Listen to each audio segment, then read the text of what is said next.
Hey everyone, I'm glad everyone made it to this episode, and I think this one's going to be a good one. I hope everyone enjoys it. It's with Mike Bernier and Dan Davies, who are both MLAs for Peace Region. Dan is North and Mike is South Peace Regional District. And the reason I think this one's important and really cool is because I don't think I've ever heard of another episode or podcast or really anything political where two politicians have been willing to talk about a wide range of different topics, especially for the length of time and so candidly. Whether you are in agreement or disagreement on the political spectrum, I think it's pretty good to take a listen on this one. We didn't quite cover everything that we wanted to at the time, even though it was about an hour and a half. And so there was a part that we felt needed some addressing, or not addressing, just wrap up, make sure everything was kind of touched on. And so Dan Davies was willing to do a Zoom recording, which is on the very end. So near the end, if you guys make it to the end, don't shut her down too soon, because it does continue. There's another half hour or so online through Zoom. And there was a list where he's getting recalled, and we went through the whole list of different items there and addressed it. And I'm looking forward to hearing the feedback. You know, that's the thing on these ones. If you guys want to leave comments, you can leave them on my Facebook for now. I'm just working on my website, and that should be up and running. It's live if you want to go to kevinunscripted.com. It's definitely work in progress. Check it out. And I'm not doing any advertising on this one. It's political. I didn't want to make it more, I wanted to focus on the content. And so with those intentions, if you have comments and feedback, let us know, because we are going to be doing another episode with both Dan and Mike, and I can bring those questions up. We're talking about different options of maybe doing lives every now and then. Either way, this conversation is going to continue on. And if you want to know more about who Dan and Mike are, they both did an episode previously, so these are repeat guests that are coming on, and we touched on that later on. And without rambling on for too much longer, onward with the show, and hopefully you guys enjoy. I think you will. It's pretty cool.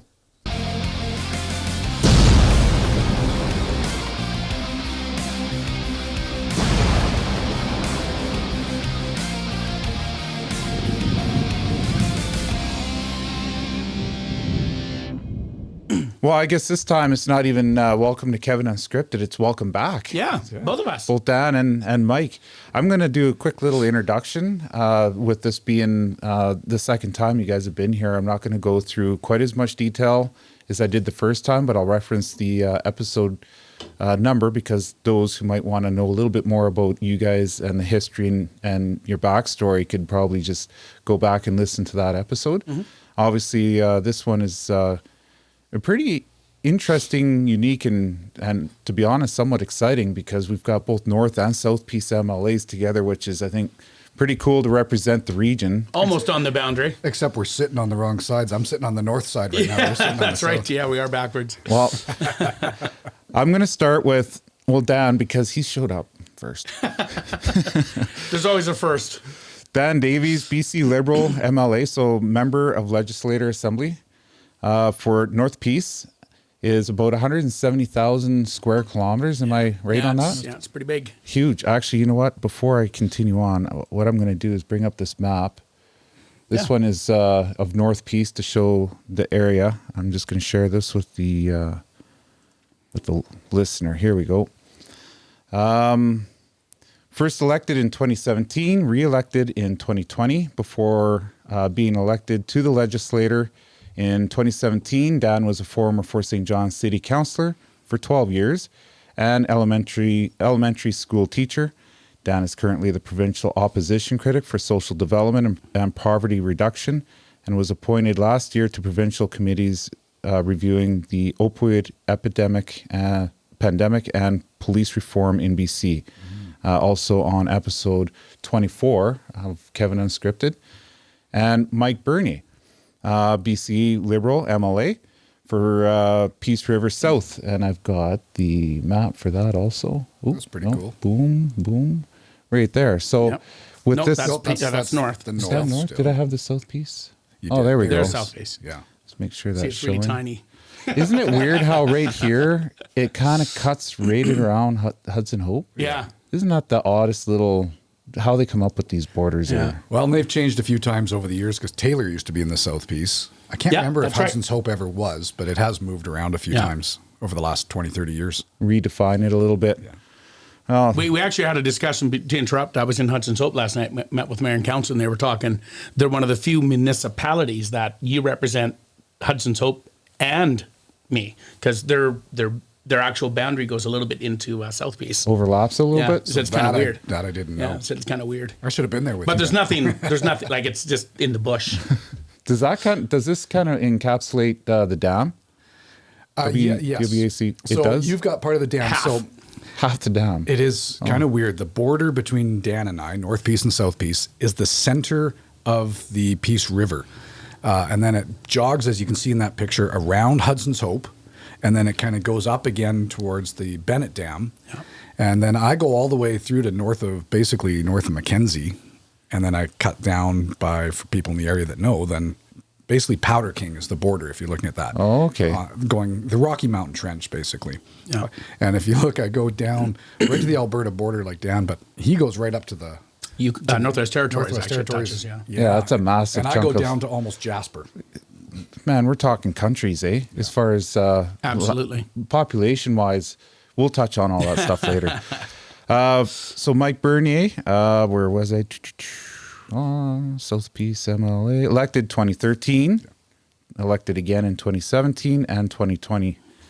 Before being elected to the legislature in 2013, Mike served as the mayor of Dawson Creek, elected in 2008, and then re-elected in 2011. Also served as Dawson Creek City Councilor from 2005 to 2008, and was also on Kevin Unscripted, episode 30. So shout outs to the receptionists, Tamara and Natasha on the north piece end of things. And on the south piece, I'd love to do a shout out to, where's your Lisa Ward, I believe, where she was she's instrumental. She really coordinated this meeting. So it's nice to be able to make sure we do a mention. And I got something pretty cool for you guys. Oh, yeah. Well, as you know, the brains of our operations are our It's our ladies staff that running make our us look office. good, eh? Oh, I'm going to pass this over. But this is for hey. this is Dan. Oh, right on. to put in our offices. Yeah, so thanks, Kevin. the cool thing about these, for the previous episodes, before I hand this over to Mike, Yeah. I got this done by Nicole Bradley Photography. Yeah. And this little emblem right here is a Spotify emblem. So if you scan it with your phone, like a QR code, it takes you right to that episode. No way. Yeah. That is really cool. God, technology has come a long Yeah. ways. Yeah, That's pretty awesome. cool. Man. Appreciate that. Yeah. Yeah, thanks. It's my pleasure. And then I'll do another one for this episode. Nice. And I have a wall full of these things. Well, hopefully we get you guys on here on a regular basis. I think it'd be awesome to Yeah. fill up a wall. And thanks for coming on. I know your guys' time is valuable. And also the fact that you guys are repeat guests on the show, I think is a testament to the fact that in long form conversation, you're willing to, dig into some of the topics that, we had already before and then again now. And I think right now, it goes without saying that in this day and age, I'm sure throughout history, there's been moments of time, but not in my lifetime, where I think politics have really come to the forefront, is, I think, becoming a lot more of the general consciousness of I guess in your case would be constituents, but this is a global thing. And when it comes to MLAs, people are starting to see the value of the role of an MLA, whereas I don't even think 2 or 3 years ago, people really had that understanding. I speak for myself particularly with that, which we'll touch on a little bit more, but the roles of an MLA not only, I think, serves a tremendous amount of importance when it comes to the provincial political landscape, but it also, I think, is one where people need to become a little bit more aware of how our democracy is set up and get involved in some form, right? And that doesn't always mean, in a negative way. I think having these conversations can probably avert a lot of,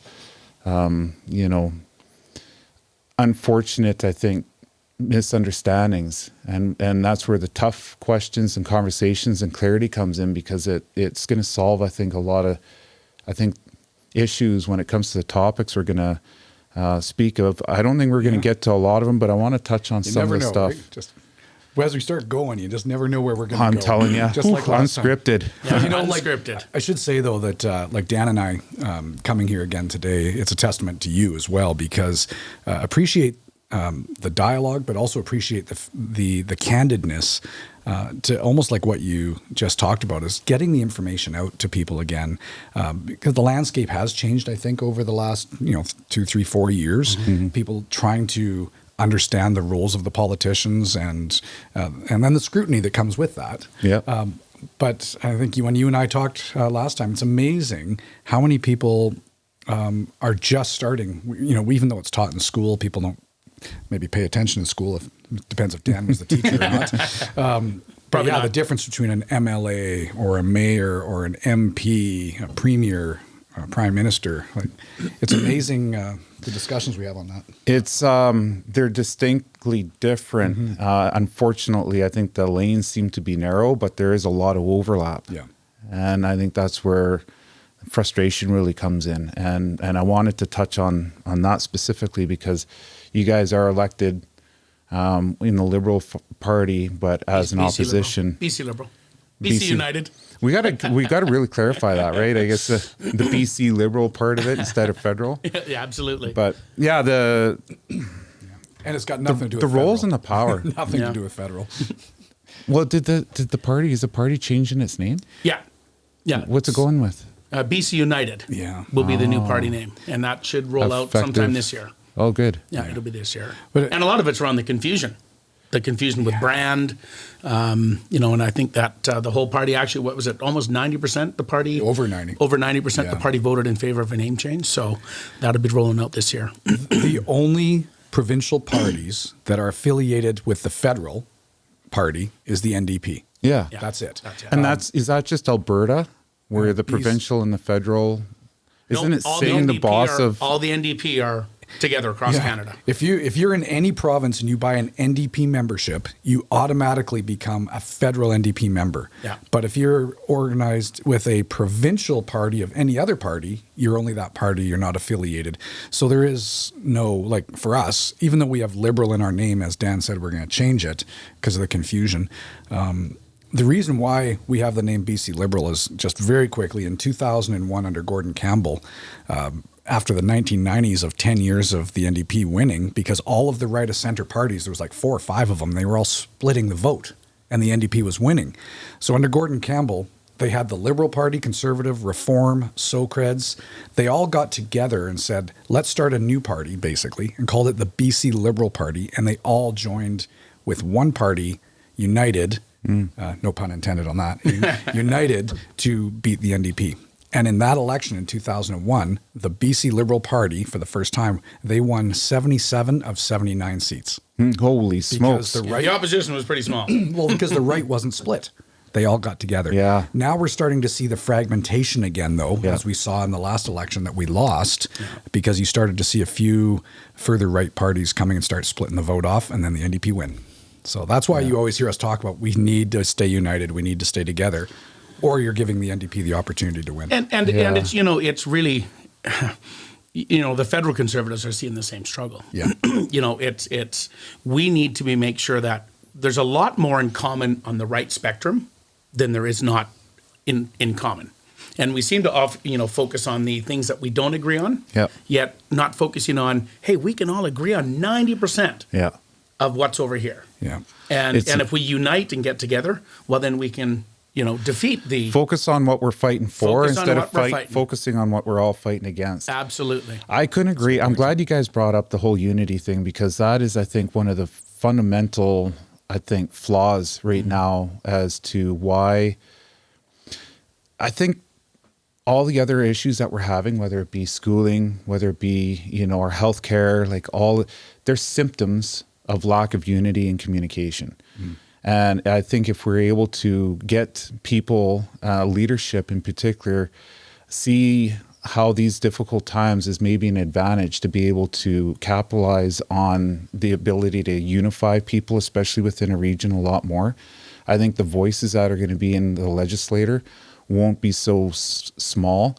It's going to be supported by, I think, a lot more people unified in a way where even if the head count isn't all that big, unified unity, even in small numbers, is a lot louder than if you're representing a fractured area. And this area in particular, we were looking at the map, and I can't help but think, and this is a third bird's eye view kind of thing, but I'm going back to when they were looking at redefining the electoral boundaries in Dawson Creek. Man. Yeah, and thank you for coming to that, by the way. Well, speaking. I didn't know what I was getting myself into. But that's the example. Nobody was there. Nobody knew about it. And I seen this great big map. I walked in there. It looked like it was a little bit of media and some familiar faces. But where was everybody? And incidentally, the one that meeting in Dawson Creek was one of the most well attended provincially for the electoral boundary public meetings. But imagine all these people that seem to go every week to whether it be Charlie Lake Hall or the George Dawson Inn or wherever, and we were able to unify everybody together and they all showed up. They wouldn't, just the sheer presence in numbers would, I think, make people listen anytime you guys are making a presentation or a speech in the legislature. And unity, I think, is how you go about doing that. I don't know. Yeah, well, that's why a good conversation to have, though. Yeah, Kevin Falcon, leader of our party, that's one of his big messages now is why he likes that name too, because we want to talk exactly what you're saying is that unification, because healthcare shouldn't be a partisan issue. We should be united on that issue. Yes. Education, we should be united on that issue. So he always talks about that with us. We're excited to roll out the name change, hopefully very soon, officially. And we can talk about how to get past all these struggles that we're seeing in society right now. We can't be on polar ends of a political spectrum. We need to get united and talk about some of these. We need to remember polling shows, too, that society in Canada, it's about 80% of the people are center to center right, right? Center to center right is where their leanings are from a political perspective. But every time that center or center right splits, then the left wins. Now, if you're a supporter of the NDP, then you think that's great. I'll give you that. Absolutely. Well, I guess with the NDP, just to kind of go back on the division, the separation, isn't the federal NDP, like Jagmeet Singh, also the head of the provincial NDP in Alberta? No. Is that false? Yeah, not Rachel Notley is the leader in the provincial. The leader, but the actual person. This goes back to what Mike said. So the NDP federal party is the umbrella for all the provincial NDP parties. Yeah. The reason I ask that is because I seen a video of Danielle Smith, who's the Liberal or the premier of she actually had mentioned that it was a little known fact that Jagmeet Singh, who's the head of the federal NDP, is also kind of the guy who oversees the provincial NDP it's in kind Alberta. of a blurred line, Which yes, is he is unreal. Yes, he is, and David Eby in the BC NDP. He's also they're all the same party. Yeah. So, but so you've got Jagmeet is the national party leader, and then you've got your provincial NDP leaders. Okay. Right. Yeah. So it's kind of. So I was saying it's the only party that does that. That does that. Yeah. Right? That's why we joke sometimes here in British Columbia with David Eby as our new premier. We'll say, "Well, did you run that past Jagmeet Singh?" Yeah. Exactly. Because you're affiliated federally, and so anything the provincial government of NDP does, the federal NDP wears, and vice versa. Yeah. So it's very convoluted, and I mean, we'd have to have about a 5-hour podcast just to talk about the historical aspects. Well, before we move into some of these other subjects, is there a way we could maybe do? I did a episode with Brian Peckford, and one of the things that he commented on, which is why I really wanted to pursue, I think, his advice, was to engage our local government, so MLA and MP, so Bob Zimmer in this case, try and do a quarterly meeting. And I was like, well, this is a good opportunity to maybe do something like that, because right now, you know, there are time restrictions and schedules to go through. And how do you hit on, you know, I've got 15 different topics we can touch on, all of which could probably, you know, do one episode. So to stay on top of some of these things and touch base on maybe where there's a lot of agitation and there's a good conversation warranted, if we did something quarterly, you know, or every 3 months, you know, then at least the communication part of things is being touched on. Yeah. And, you know, I'm totally game to do that, because I think that would be, that's mine and Dan's, one of our big frustrations is getting that information out there. It's amazing how, and I know, Dan, you're going through this right now, how many people will come to us and say, how come you never told me? How come I haven't heard about whatever the issue is? And I'm like, well, I've put it on Instagram. I've put it on, I don't use TikTok anymore. I'm not allowed. Put it on Twitter. I put it on Facebook. I've put it in the local paper. And boost a lot of those posts so it actually gets out to people. And it's amazing how many can people. You actually boost it? Yeah. I boost my I can't. I've every episode that is political, I've tried to boost. When I but you have it. to register. And you have to register. And then you have to click. It's a social, what's it called? A social or political issue. You have to select that. Yeah. So when you go to the boost, you click that, but then you have to register. You have, it's not easy. No, it's a big thing that Facebook put in after a couple of years ago. I think it was the But as soon as you talk politics, election, you have to go through this process. Yeah. But I'll show you after. Yeah, but the point is that doesn't would matter. be a good idea. I would appreciate that. That's where these podcasts come in handy, though, because it doesn't matter how much that we do. So many people on the streets. I didn't know. I haven't heard. Yeah. How do you get that information out there, right? Yeah. So well, and not only Facebook. I mean, you know, we both write columns for the newspapers. We're on the radio. We're, you know, you're on Moose Talks a few weeks back. I was on Moose Talks last Friday. I mean, we're getting as much out there. And, you know, what you mentioned earlier, Kevin, you talk about this division, and a lot of it's created mistrust.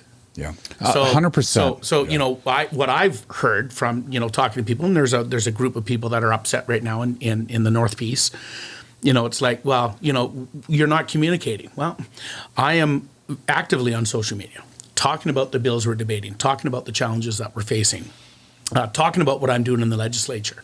You know, I'm in the newspaper writing columns at least every second week. I'm writing a column in the paper. We're on Moose FM. I'm on everything. And they're like, well, we don't trust the media. We don't trust social media. Okay. You know, it's really hard then. Unless I'm door knocking to, you know, all you know, 4,500 homes every issue. I completely agree with that, especially with this whole, there's a really big globalism perspective coming on that I think is just becoming more and more aware, where it actually there's a lot of truth to it. I mean, it's not a conspiracy theory for a lot of it anymore. I did make different references here we can even use, but you know, World Economic Forum, we can even look at and go. And I finally I was like, okay, if it's so obvious and in our face, I'm going to check it out. And I went through it all, and I watched a bunch of the videos with Schwab or whatever, which we can even Klaus Schwab, which we could even do little snippets of. And there's just, I mean, there's a lot more truth to, I think, what's going on when it comes to globalism. But how far do you go into that? And the mistrust, I think, has come from what we were talking about before off air, you know, Jody Wilson-Raybould with, you know, our federal government and how a lot of things have been happening and continue to get happen. We even hear a lot of people that are in elected positions that are good people. And Ellis Ross is another one that I would like to bring in on this a little bit, because he's voicing extreme concern. You know, Andrip, there's another example of mistrust and manipulation. He can do it. Yeah. Dan and I he can talk about it this. from a completely different perspective. Exactly. But that's an example of where we'll get him here. mistrust. We'll get him here. Mistrust, though, is the, you know, and the people in this region, going back to what, you know, that hall, you know, whether they were, eligible voters or not, they weren't there. And yet people are making the effort to form groups and voice opinions. And we need to be able to somehow unify all those people in a way where now this misinformation on whatever level is going to be, I think, sorted through. And how do we figure out that communication to address them? Because, I mean, we can go on in schooling. Now the bar gets set where, in our school systems, what had just happened with Fort Nelson and we're seeing in Calgary is completely unheard of. We're getting the levels that, what do we do about it, right? And people, when they don't feel like they're being heard or manipulated, free-floating anxiety starts to develop as free-floating aggression, right? Eventually. Well, let's put it this way. There's, in almost everything, I've learned this in my time in politics, I know Dan has too, there's truth in everything, but there's also non-truth in everything. And by that, sometimes it would be the omission of truth can be perceived as non-truth, right? Yeah. And what I mean by that is, I can take any stat and explain it to you to my argument so I can win. But you could take the same stats and reverse it. Exactly. Say why it's not the same. And I think over the last 3-4 years, there was so much mistrust at a political level that people started looking for truth somewhere else. And it got so convoluted, and after a while, On this, this became everything truth. And then it got to the point where you right? didn't know what the truth was anymore. And that's not a good place for society to be, because we have to have that trust in the information. We have to be able to, you're always going to have difference of opinions, but base your difference of opinion on fact, not on something you heard that might not be true. That's, I think, very hard to do with the overwhelming amount of information we're dealing with. I mean, everybody's throwing articles to the next person and then to read through all of that. Usually it's impossible. It just is impossible. Well, and people are literally overwhelmed. With the amount of information, and if you look at and here's the problem with social media. Whether it's especially Facebook for us older people. I mean, Facebook is now the old people. Social media, right? Weirdly enough. Still one of the easiest to use, and it's still easy to use. I'm on Facebook. Yeah, but these algorithms that are built into that, when you start looking at something here, it then feeds you that. Yeah. Right. And this is one thing that I, when you're all of a sudden just getting this information, this story over here, you don't hear the other side. And I don't think you can make your own opinion unless you hear both sides.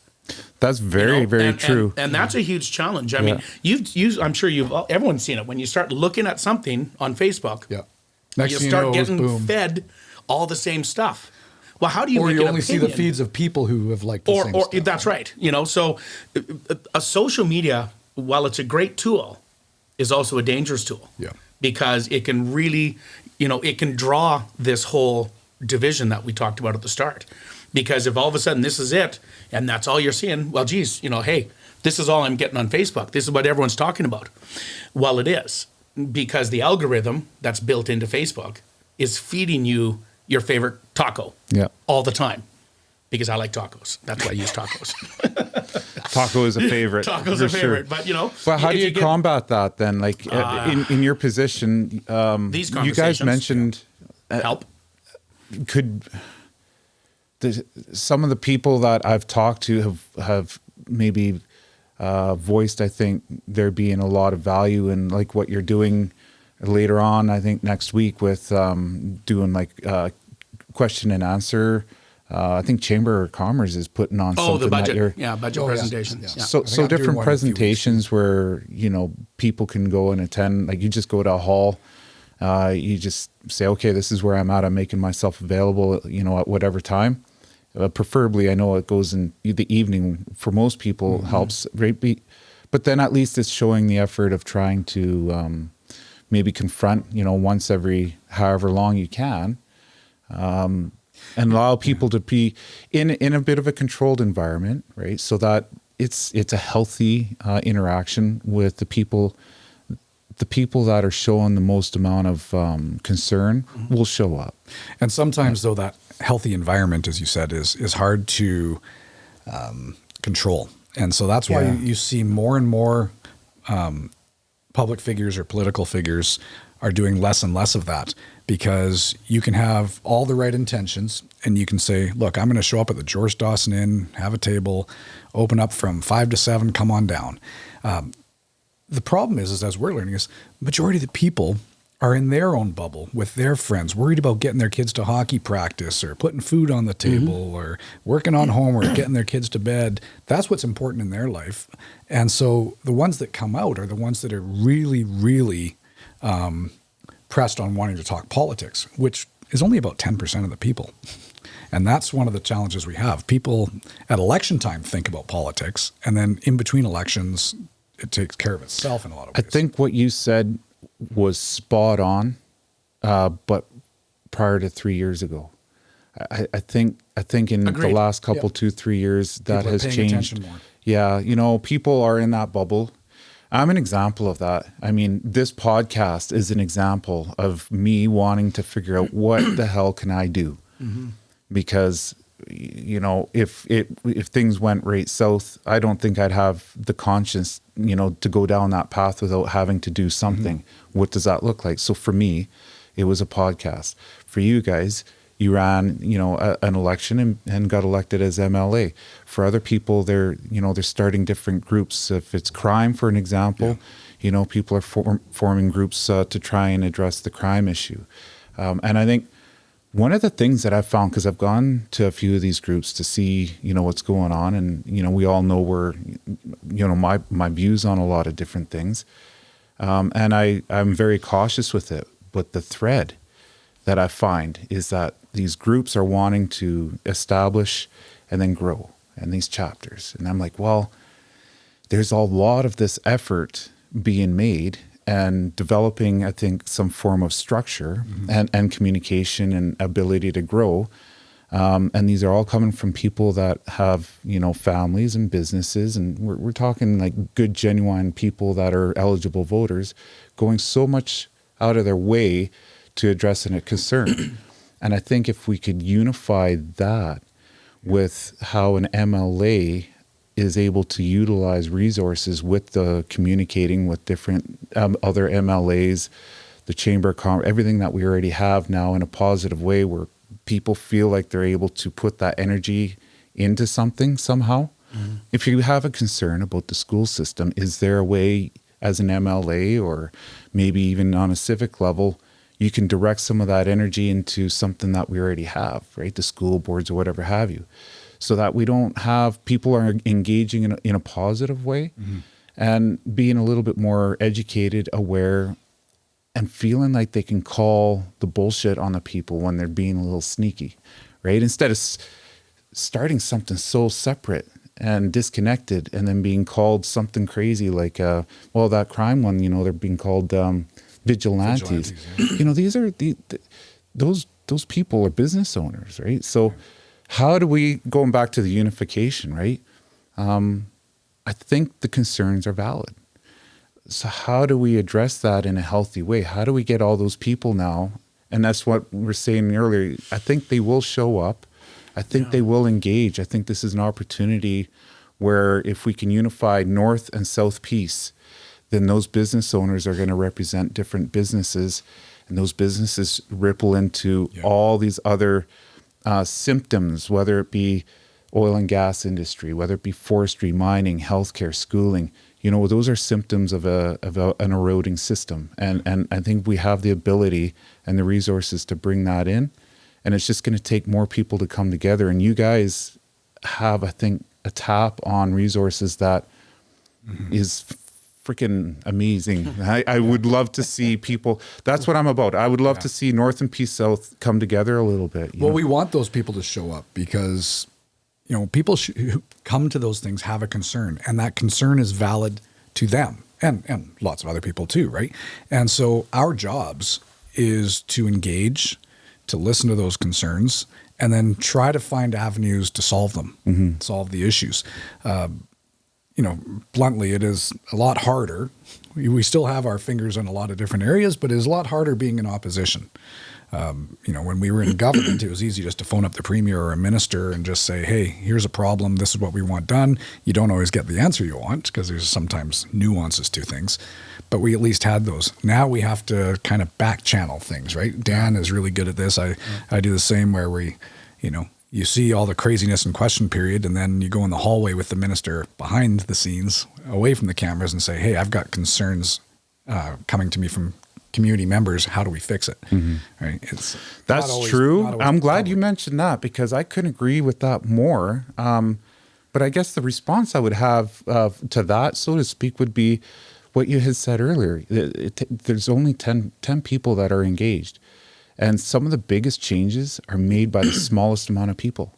That 10%, I think, is powerful. And I think if you were to speak in the legislature assembly and you had, like you do now, but the opposition's looking at you and going, well, your population density is not there. And not only that, but I mean, look at the fractured, everything that's going on. You guys are just wanting to address healthcare and schooling and everything else, right? Which is valid. But now, let's say now that 10% of the people here that represent people with families and businesses that are engaged in the community, and you've got now a stronger voice, whether you're the opposition or not, you get the right people involved. Yep. You've just crushed Blueberry. You've addressed that. They're on board with you. They're unified. So we got oil and gas. You've got healthcare. You've got all these nuances now, the constituents in this area that are representing a resource that is what this area represent.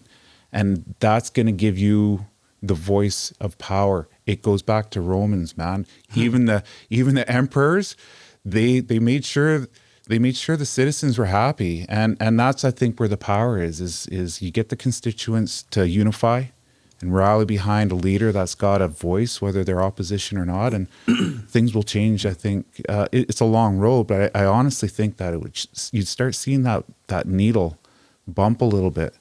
I think it's important to remember too, Dan, if you agree, like it might be 10% of the people that are engaged, as I said, but they're speaking for the 80% of the people that are feeling the same thing, maybe just not public. And I go back to, here's an example. And I know, Mike, you can talk about the exact same thing because I know the numbers will be the same, probably doesn't matter where they are. Back when I was on city council, we would have these big budget consultations with the community. I know where this is. Here is your money. We are going to spend your money. Your taxes on your house are going to go up 3%, 4%, 5%. Here's what we're going to do. Please come and tell us we're heading in the right direction. Yeah. Make your comments. 3, 4 people show up. Mm-hmm. And it was advertised, and heavily advertised and promoted and pushed. Mail outs. Every household got an invitation. 5 or 6 people would come. And this is pre-COVID. This is post-COVID. This is, unfortunately, this is the way it has been for a long time. And we look at just look at the voter turnouts. Mm-hmm. Actually voter turnouts are better than that. But, to me, they're still dismal. If you look at they our are. voter turnouts. What are they? I don't even think they're a quarter of what the eligible voting numbers are. Well, we're usually around the 30%. Yeah, usually in that just 30, over a quarter. 30, yeah, just over a quarter. And you go to local government, 20%, 18%. Yeah, so maybe those were the numbers. So I mean and everyone knows there's an election. It's not a secret that there's an election coming up. Yet we're only getting 25-30% of the people out to a provincial election. But a lot of people will say, when you talk to them, I don't vote because it's not going to change anything. And then when things like go for shit. Yeah, we're watching that right now in the province, and people are coming up and saying, well, how come that's happening? And, well, did you vote? No, 100%. Not necessarily here, but around the province. No, you're nailing up. Okay, I don't want to ramble, but I want to speak to what you just said because you just, I think, explained something that I was unaware of up to a certain point, and I fuck it, I'll say it because there's a lot of value in this. We're unscripted. We're unscripted. There oh yeah, explicit. I guess I got to hit now. Right? Yes, that's right. But there was someone that I don't know how far I should go into names, but there was someone that was running as mayor and didn't get elected and was surprised at not being elected and went and looked for advice as to how that person was able to change the campaign. The feedback was, well, it was spot on. There's always room for improvement, but you did everything within your power. And it was like, well, what gives them? Because all these people, that were showing support, they didn't vote. And it's exactly what you said. The people don't trust government. And I think, that resulted in him not being elected. And to further that conversation they had was that the eligible voting population that were the reason why he lost aren't positively engaged in the community. They, like what you're saying, they're complaining about everything under the sun, whether it be the schooling, the crime, the healthcare, the firearms and everything else. But they're on the road protesting in convoys, and they're saying fuck the government and all of this stuff. That's true. I think if we could somehow get these people to engage a lot more, and instead of spending that time and that effort voicing their concerns and re-engaging, the difference between a win and a loss when it comes to elections is small enough to where, a win could be a few hundred people more. Like, it's not that much more. No. We just need to figure out, it's on the communication, it's the transparency part. And with that comes unity, and with that comes power and trust. And trust. Yeah. And that's, I think, what we need to tap into. We need to figure out how to get people to start trusting a lot more and engaging in a more positive way in a system we already have. Because government right now is not trusted. And the way things are going, we touched on the globalism thing. It's a real thing, whether you believe it or not. It's in our fabric, and you can smell it. You can taste it in the atmosphere. That's what we need to touch on. And I also you guys get frustrated with going through all that effort of making your text or, posts and articles and stuff. So I guess that's where, but you have the resource to sit down with other people within government and say, okay, what can we do? Get feedback from the constituents, and it's a slower road, but trust in government is a slow process. But I think tapping into all these people that are showing disdainment towards it, I think, is the answer. Yeah. Dan and I think, correct me if I'm wrong, I think Dan and I are really lucky when it comes to the trust thing. And I say that hopefully in a careful way, because we're from here. And people know us, and they bump into us in the restaurant. Yep. They bump into us at the grocery store. They might not agree with us. I'm not saying people who always agree with us, but they at least know that where we're coming from. We've been part of hockey, soccer clubs, raised our kids here, part of the school system. We've been part of that. Now you take that to somebody in Vancouver. Nobody knows who the person is that's running. They don't know what they're like or if they can trust them, so they vote more the party. Mm-hmm. Whereas here, I feel more the person. It's more the person, right? It's still the party. I get that because that's how you form governments and be decision makers. Yeah. But I hopefully I'm not naive in thinking that even though people might not always like us or agree with us, at least they know where we're coming from on our issues. At least, knock on some wood. I hope so. Yeah. I think. But the bigger question that you have is, how do we engage all parties? Yeah. And I mean, we've been in politics since 2005. Together, yeah. That's been a question since then. Yeah. I remember teaching politics and government and such, even when I first started teaching. That was a discussion then. Yeah, so this isn't new.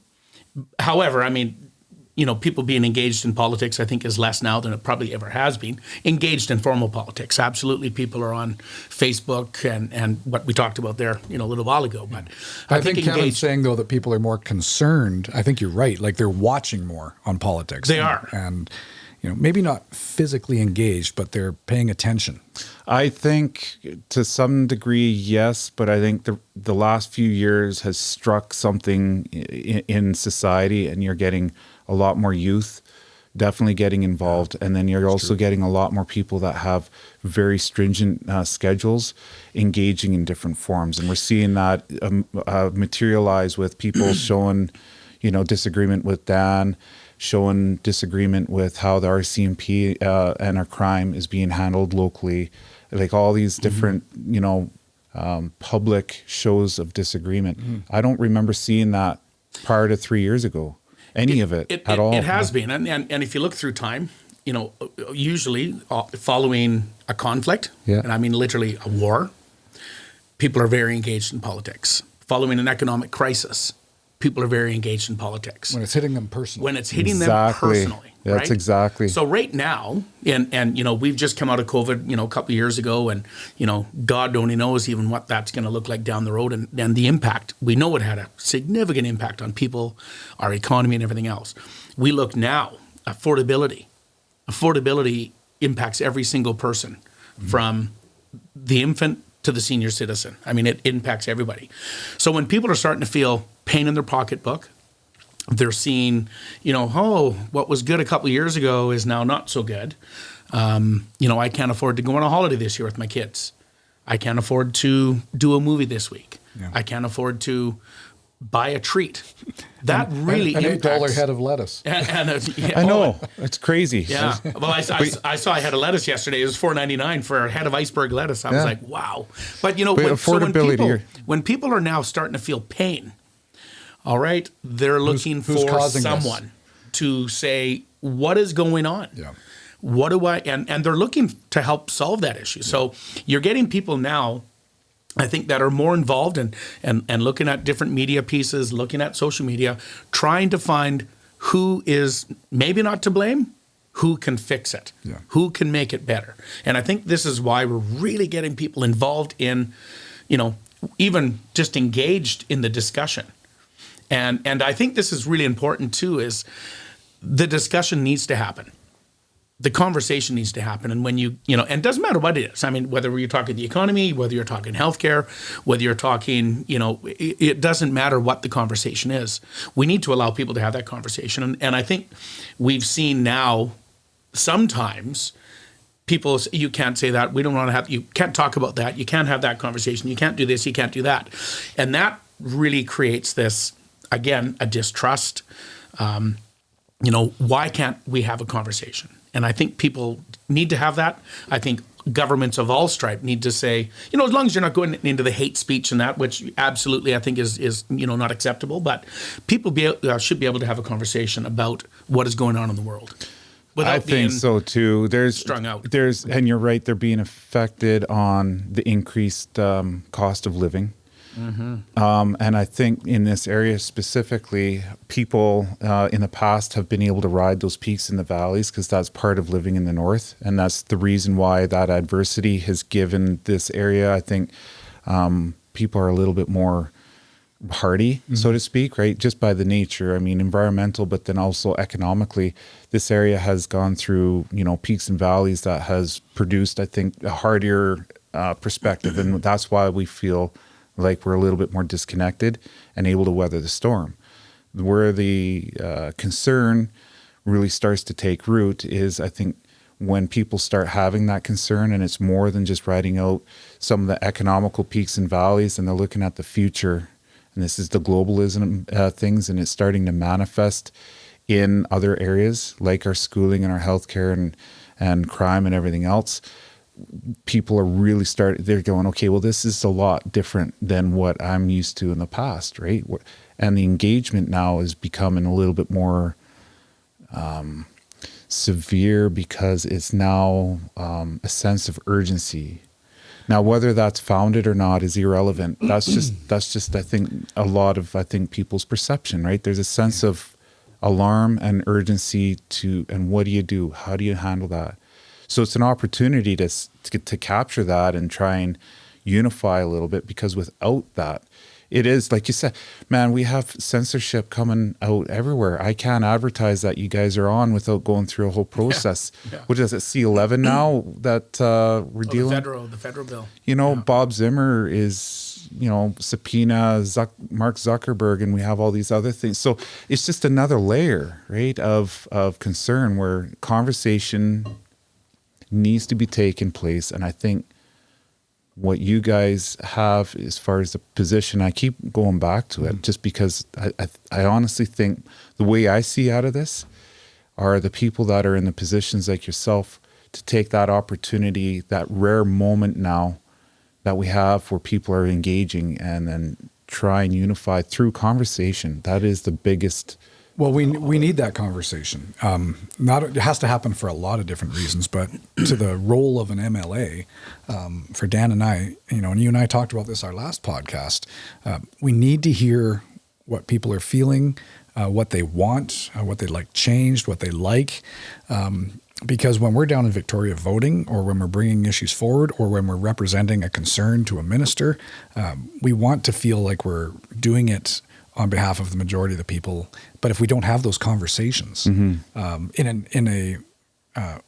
sometimes in an open way, sometimes just in our office, I don't want to say we're guessing. We kind of know what's going on. Don't get me wrong. But it would be nice to get to that point where we can have that very open, good dialogue. Because I'll be the first to say, we don't know the answers to everything. We have our finger on how to get answers. But there's also a lot of people out there that have some amazing ideas, some good suggestions in this region. But if we don't hear them, it's hard to bring it forward. I think the other part too, which I didn't touch on when I was telling that story about the mayor not getting elected, is those same people that are showing disdainment towards government. They're also the ones to show when Pierre Poilievre now becomes leader of the Conservative Party, or Daniel Smith now becomes the leader, MP or Premier of Alberta. Yeah. They're showing, but they're not voting. But then when they do something wrong, it's, that is a smokescreen. It's not really, they're attacking him. What I think is going to empower everybody, and it's going to contribute to the unity part, and this is important, is that when there's an elected official, like the two of you representing North and South Peace, and there's a disagreement, you're held to account, like I think a lot of people are trying to do now. But then at the very same time, whether you agree with government or politics, you support them ruthlessly, and that empowers, I think, the people that are elected, like let's say Daniel Smith and Pierre Poilievre's, when they speak against the mainstream and they are trying to represent, I think, their constituents or their point of view, they're in the line of fire, and their families in the line of fire. And if you don't have that support from the people that you're trying to represent, then I think that only happens so far, and then your voice starts to, the volume starts to go down, right? But if it's supported, overwhelmingly supported, and you have that unity, I think that allows them to bring their shoulders up a little bit, and they know they're going to be attacked, but they also know they got the support. Somebody's got their back. Yeah. And I think that is probably one of the, and that's where I think it's the give back. We're talking about you guys, engaging in dialogue. But I think when it comes to the listener, and I know I can almost feel people yelling at their stereo right now. I know it. They're like, well, bring up different stuff. But then at the same time, on the good stuff that you guys are doing, and I can show a video clip of you bringing up the throne speech about the crime. Oh, yeah. 3,000 signatures. Also with yourself, Dan, there's some really good things when it came to, healthcare that were addressed. That's where I think we need to promote that and show the support for you guys in your position. So it's a two-way street. And I hope in that conversation, that's where people start to come to that common ground. I think Kevin wants to be an MLA. So. No, fuck no. This is where I want to be. I honestly wouldn't want your job, man. Well, we'll keep doing this then, because I really enjoy these conversations, this dialogue. And I know you said you had 15 things on the list. We probably even haven't touched anything. Nothing. I can go through it. Why don't we go through it, and then we can just kind of pick one out of there. So actually, we kind of grazed. You brought it up a little bit, Dan Davies, with the recall. Yeah. I thought that actually might be good, even though there's a recall with you. It still kind of is, I think, we can address some of the concerns. Sure. Northern Health, okay, I mean, that's always been a political crutch, but we're getting into we need to address that. Northern system Health is completely broken. Yep. It's completely broken. We can get in on that one too. Okay, crime in the Peace Region. Yep. It's right there with the healthcare. Okay, we're hitting an unacceptable level of what the hell's going on here.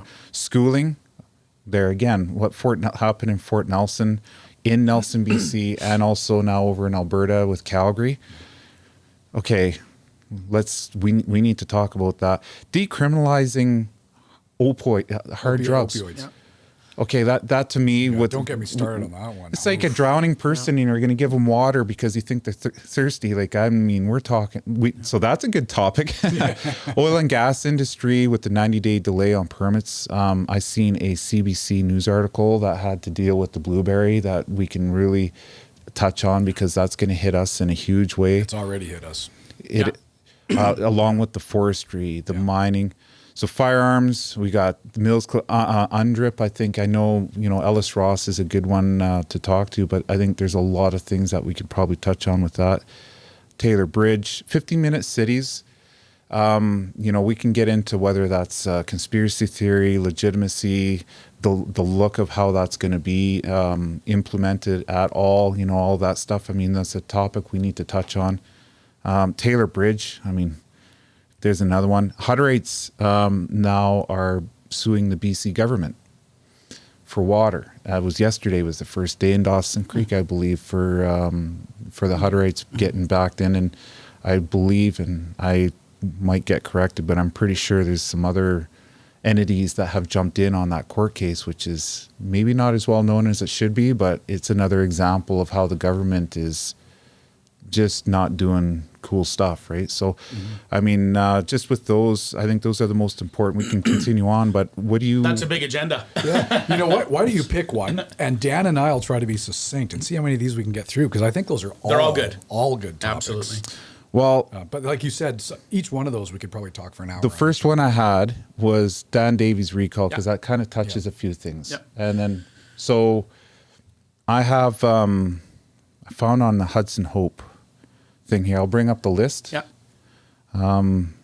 So just a precursor while you're doing that. Yeah. We actually had this conversation a little while ago. Okay, these are people that have concerns. Yeah. And they're venting their concerns.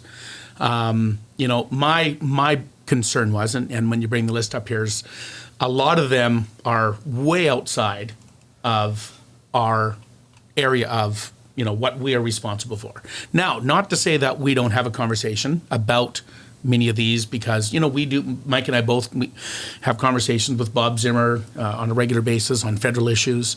We don't have that ability to lobby the federal government.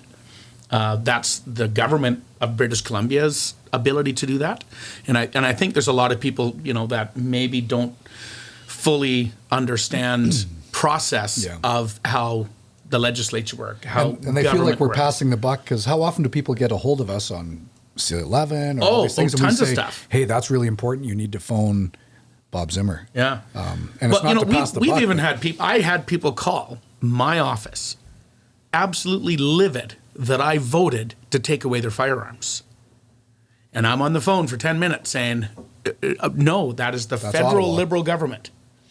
That's federal confusion. This is exactly. I'm glad we're touching on this. That's a really good thing to bring up. So there's two things I think we can address to help talk about that. One is the first is, I think it seems like government is able to pawn it off on that's a him or that's a federal, or the lane is really narrow.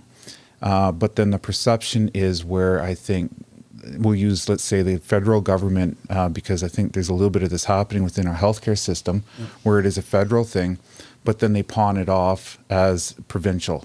So the way they do that is it's a crisis, and then they go, well, we've got funding, but it's not just money and it's a free-for-all. There's contingencies. So the federal government wants something in return, and it's usually something that's going to favor them that's out of their jurisdiction. And so to be able to get the funding, there's that overlap. And then the federal and the provincial government have the ability to kind of pawn it off. And the federal government's like, well, that's a provincial thing. And then vice versa, right? And the province pawns it off to the local government. And then next thing you know, you got these, exactly, it's the same pool, but everyone's in this individual lane, but it's getting pawned off. And I think that's part of where... It's frustrating for a lot of people. Yeah. And I think your analogy of narrow lanes is really important. So with Dan going through a recall right now, and I've looked in and I've read up on some of the concerns, some of the people have some very valid concerns, but their concerns are being targeted to the Wrong people. wrong person that can actually do something about them. And sometimes again, is it the trust? Is it the communication? Whatever. But it's also about. I think that's our job, is to educate people about what our jobs are, and Well, that, and I think if have you ever called someone and you want to get a refund and they're like, oh, the wrong department. Yeah. And you call, and next thing you know, you call 20 people just and then you're mad. right back to the first one. Yeah.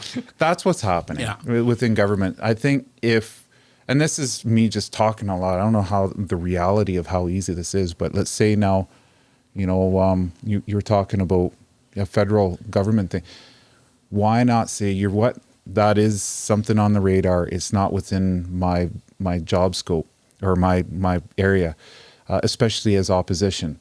But I'm going to address this. We're going to get some resources in. We're going to figure out where to go. We got to pinpoint the next person to talk to, and then do a little follow-up, and then at least the voice feels like it's heard. The workload now is going to increase, and I don't know how viable that is for every one of those situations. But I think you can pick some of the more important ones, especially if they're being listed on a recall. Yeah. Okay, let's break this down. Here's the big one, and Bill 36. Okay, so Bill 36, the Health Professions Act, is probably the biggest conversation piece that's happening, certainly in my writing. Yeah. I'm sure, I still receive emails constantly. Daily. I'm sure you do. So when I get, a number of emails from the group that is trying to do the recall saying, well, you voted in favor of this. And I'm saying, we did not. Our party was absolutely opposed to Bill 36 and voted accordingly. Our whole party, everybody that was in the legislature, and I was not in the legislature for the third reading, which is really the only vote that counts. Yeah. Bill 3, or third reading, is the vote on the bill. But Dan had leave to be at another function. Event in Fort St. John, which we do sometimes. You have to come home sometimes and do events. So Why did they think, though, that you specifically had voted? Because first and second reading, we voted in favor, which is normal process for on 99% of the bills. You could be 100% against it. You will still vote in favor of taking it to the next. So because you can't debate it. So let me just explain quickly to help. This is really important. This is how it works. A minister comes forward and says, what's something here? I'm going to say Grizzly Dude. We have the Grizzly Dude Shout bill. out to Grizzly Dude. So we got the Grizzly Dude bill here. So the minister will come forward and say, I'm presenting Grizzly Dude bill. You have no idea what's in the bill. You have no idea what's on the back. You have no idea what it's about. First time you've seen it. First time you've seen it is, I'm presenting Grizzly Dude bill. And so all those in favor, everybody always says yes, because for all we know, Grizzly Dude Bill is saying, hey, we're going to bring back the grizzly bear hunt and we want to support that. Yeah. But we don't know what it is until we accept it so we can read it. So that's the first reading. So we always vote in favor. You have to. You're not going to vote against not knowing what it is. Second reading is when you actually get a chance to look at the bill, but you don't know all the details, but you're looking at Sometimes the bill. only get 1 day. Yeah. One day to look at a bill. So it might be Bill 36. For instance, Bill was this 36, thick. 650 clauses. Yeah, and you we have had a day. 1 day to My look at it. goodness. So 1 day to read it. So then they come by and say, okay, well, here's your Grizzly Dude bill. Bill 36 we'll use now. Here's Bill 36. You had this thick. You had 1 day to read it. And now second reading is you get to talk about it. No debate. No debate. Just you give your opinion. Your first thoughts. So our opinions were all on second reading on almost every bill, whether we're for or against. If we're for, we'll say this is a great bill. We really like it. So the second reading represents A second vote. a second vote. That's just when it's actually presented. Nothing's happened till the No first reading debates just moves it happened. into the first where you get to talk a little bit about it. Okay. So no we debate, always, just we always talk. vote in favor of first reading. Yeah. Second reading, 99% of the time you vote in favor because you've now read it and said, But not even read it. well, not even read You've it. quickly glanced over You've got it. And then you say, Within a day. Yeah. So you get the notes. You notes. look at the index and go, okay, this Yeah. is where my interest is. And our second reading was, hey, there's a couple things in here that are we could probably look at, but holy, you're presenting this bill in the last 10 days of the legislative session. It's the biggest bill in provincial history. It's huge. It's underratedly important. And that was our debate Yeah. points. but the process, in order to get it to debate, Committee. So committee stage is actually the debate where you go line by line and ask all your questions, where one person stands up on our party and the minister stands up and you actually Gives say, the answer. I have a question. They're supposed to give an answer. Supposed. That's called committee stage or third reading. No, So- not third, just committee stage. But the third's after, yeah. Yeah. But I'm just trying to explain the Yeah. process for the voting. Yeah. So we always vote in favor of second reading, because if you don't vote in favor, then you don't get to debate it. And it passes anyway, because government's going to pass it anyway. So of course, 54 to 27. yeah. So of course, everybody votes on. I've never thought. I can't think or seen a bill where people vote against a second reading. Yeah. I'm sure there's been, but it's But the anyway- normal process is you vote in favor of first reading, vote in favor second reading, then you dive into it. Yeah. So then, very quickly, then it gets the committee stage. As Dan said, we only had a couple of days to go through a bill this thick. We got only about a third of the way through it, asking questions, and then the NDP came in and said, "Boom, we have to vote now because there's no time left, and we're not going to extend the they ran session." out of time. And at that point, we already saw a whole bunch of flaws. So that's when we voted against and said, "Nope, you're not letting us debate it. We don't like everything. We all vote against." So I'll say for Dan's help here. So Dan's in favor of voting at first reading and second reading, as was everybody. Third reading, our party was 100% against it. Dan had got leave to go to Fort St. John for There a was 3 of community us event. missing actually, but because we are often gone. So when somebody sees the voting record, they'll Yeah. they'll see my name voting against because I was in the legislature. They don't see Dan's name because he was at a community event in Fort St. John. So he must have been. No, Dan was. You must have against it too. abstained. Yeah. Okay, so That's the- that So there is is huge such confusion. good information to know. That is. So But here we go. process. I've been on Moose Talks about that. I have been in the newspaper. I did a column on it. I've boosted posts on Facebook. I've been on everything, and it's still not going back to our discussion an hour ago. It's hard to reach people. No, I get it, and Well, that's how the voting works anyway. well, I'm glad you outlined that, and I want to clarify this a little bit because we're talking about you being recalled. Yeah. I wasn't even gonna. There was in the your vote. I want to bring that up. Yep. Someone sent me a sheet, and I want to see if because your vote was was there. for it. Nope. Wow, let me. Where the hell was So that? that's the confusion again. But it is exactly. favor. So, But people we're- said, "Hey, I'm he so glad voted, he we're. voted yes here," but it was either first or second reading. Yeah. And Not for the actual bill. only vote on the bill is third reading. That's the only one that- vote. that's That's the the only- vote that counts on the bill. Yeah, that's the only vote that matters. How does this go again? I don't know my Oh, glasses. yeah, you'd have to go to the voting. 2022. That's Bill 6. That's different bills or what? This is Bill, Oh, there's there's Bill Bill 36. where is it? Oh, here. Yeah. I don't know if you can click on that link. If it'll take you to yes. Does that link clickable? No. No, it was just sent. But it says Oh, it says 2R, so second reading is probably what they mean, right? exactly. Yeah, So second that reading. is That's what I'm saying. Dan voted for Nah. So did I. We all did. Everyone does on every bill. that is. I need to show this to Yeah. because we just solved. Yeah. This One- is perfect. But this you know, is perfect. I hope your podcast gets out to a ton of people. So do I. So do I.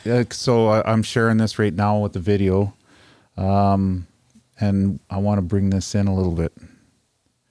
So, anyways, that is the big confusion around Bill 36, which Or- I and how the believe, bills work. and how a lot of people don't fully understand how the bills work. And Well, I don't- And I this didn't. isn't just in BC. This is the federal government is the same. Every other legislature across the country. Yeah. You know, it's the Westminster. It's the British system, right? Little Okay. archaic, but- It's a So little I've archaic. got the legislator here. Can you show me? Here we go. Oh, okay. Can you show me where we can Is it actually under see votes and some of this proceedings? stuff? Votes and proceedings, maybe. You can check. This try- isn't the easiest No, I thing mean, to maneuver around, but the votes and proceedings there. Hold on here. I gotta. right I'm side. trying to share this with. if not, we'd have. If you knew the exact date, you just go to the Hansard record, and that's Oh, yeah, and that's it where actually it does actually the- shows who voted in favor. Who Well, it was voted. There we go. it was the Thursday. So I can, Dan, if you want to kind of help me through this. Yeah, best I can do is try and go to votes and proceedings there Okay. See what that and brings up. current session. Yeah. So just scroll down. Yeah, just scroll down, and we'd have to go back to.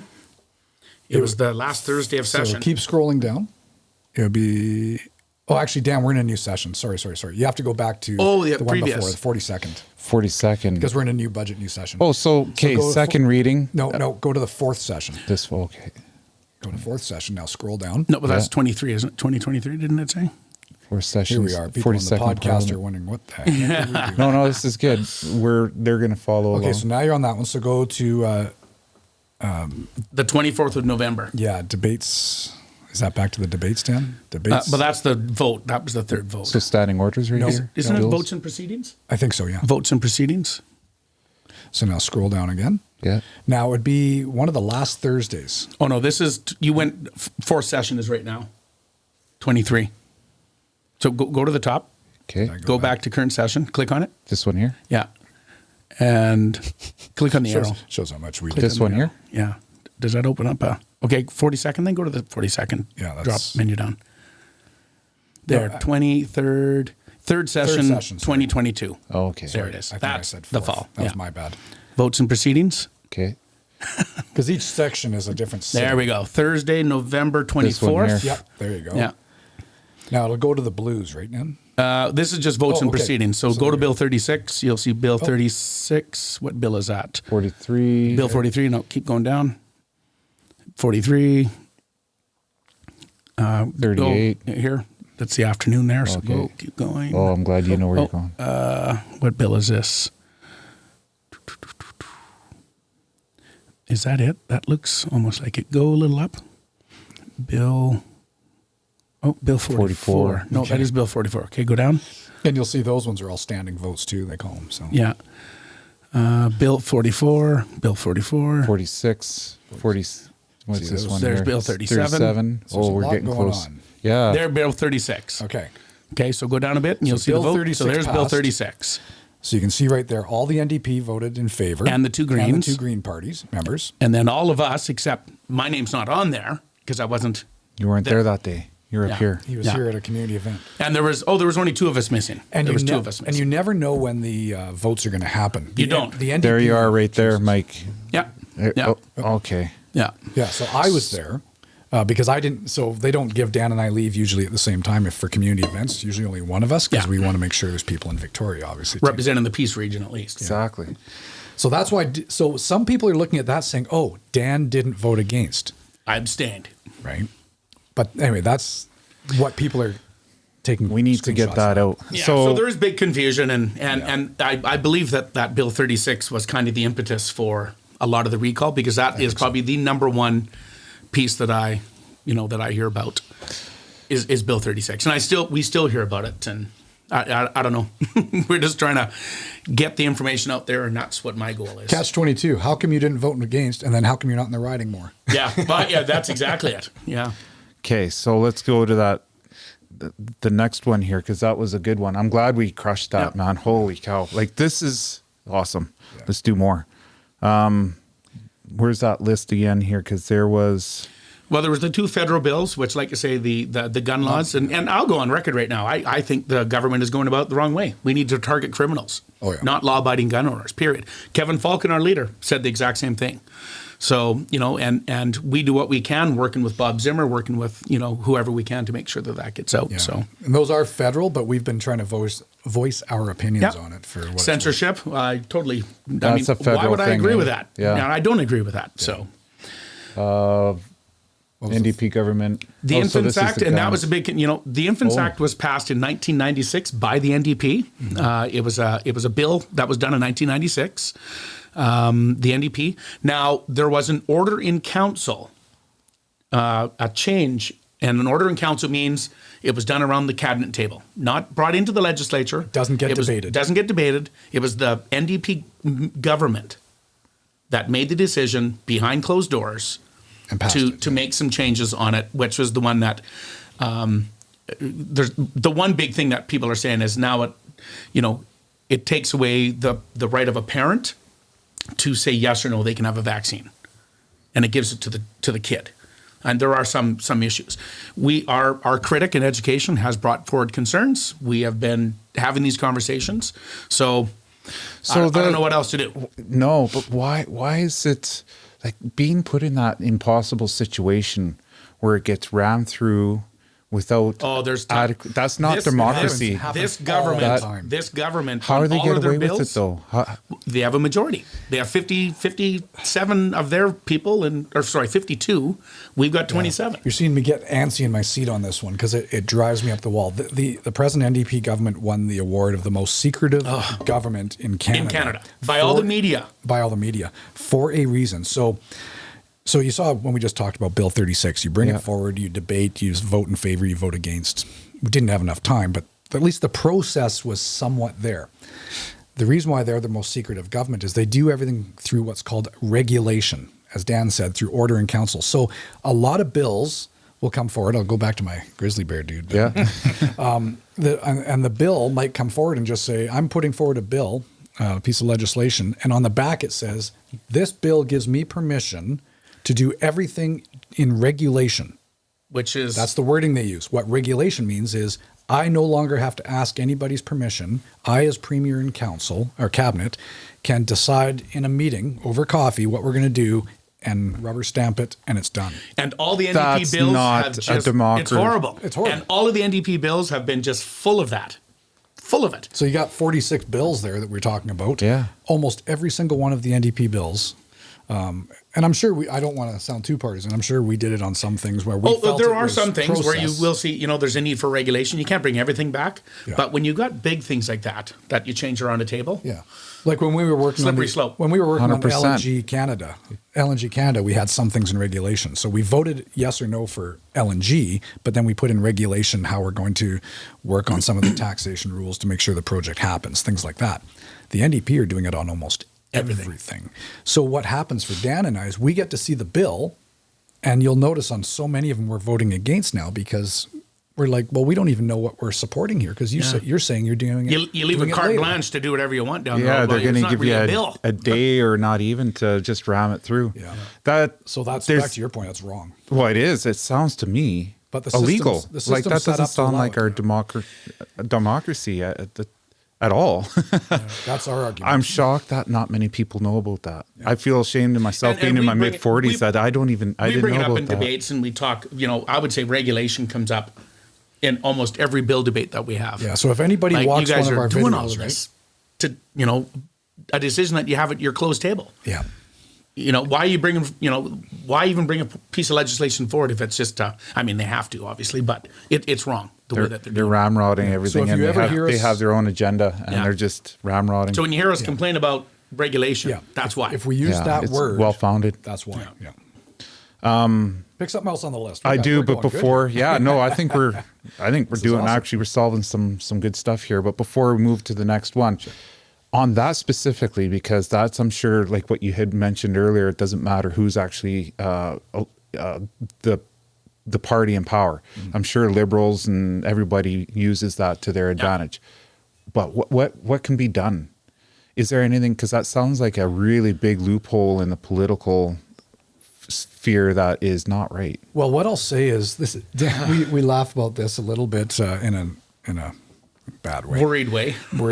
The whole role in our democratic system of an opposition is technically to hold government accountable. So in a situation where you have a majority government like you have right now with the NDP, our job is to be opposition.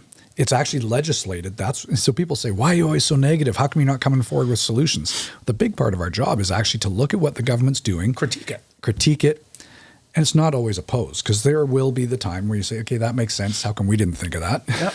Doesn't happen very often, but it does happen. Or some housekeeping bills that come forward, right? Just normal stuff. Somebody forgot to dot the I, so we're dotting it. Of course we're going to approve that. But the whole role of opposition is to look at these big, complex issues and ask the questions on behalf of British Columbians, right? And try to get the government on record of why they're doing something and what they're doing. So every time they say we're doing it in regulation, that's why we're always vocal in the House. And we're really trying to push the media to say, this is not right. You need to have it in the bill. You need to have it so we can discuss it. Hey, and we always say this, tell me what you're going to do. You might be surprised. I might support it.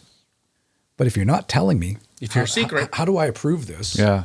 if it's a secret, exactly. Well, and media, I will say media's come around to that a little They bit are. They're lately. They're starting starting to to question the NDP a little bit. Like, how are you guys doing that? And going back to your other question earlier, too, these bills that Mike was talking about, this is our way that we can also represent constituent local concerns. Because, when Mike speaks to the bill or I speak to a bill, that's when we bring up, hey, this might look good for Vancouver. Really sucks for us up here in the Peace Region. Yeah. Like I remember the electric car debate. Yeah. The all vehicles will be 2030. electric by 2030. Come on now. That might look really nice in Vancouver, but here's how it's going to really suck And the NDP up in the passed Peace that one. Region. But they passed it because they had a majority. So we just have to make sure they're not there by 2030. Yeah, that's We right. have to win the next election. Well, I Gotta win do. the next election. I do remember seeing. I think one of the videos that you guys had, and you used the sandwich approach, where you hit him with a compliment, you hit him with the middle, and then another compliment. Bash, compliment. Exactly. I do remember seeing that. I was like, oh, okay. So I knew where the. I was like, I know his approach and the reasoning for it, because you're right. It does sound like it's a lot of negative all the time. Yeah, and the big thing for that, though, the reason why I like the sandwich approach, and Dan too, is, and if you watch my videos, I know you do. When I'm in the House, I always try to remember, attack the politics, not the person, because I don't agree with the politics of the NDP, but none of them ran and put their name on a ballot saying, "I hope I win so I can screw things up." Yeah, they just have a different approach of what they think is to make things better.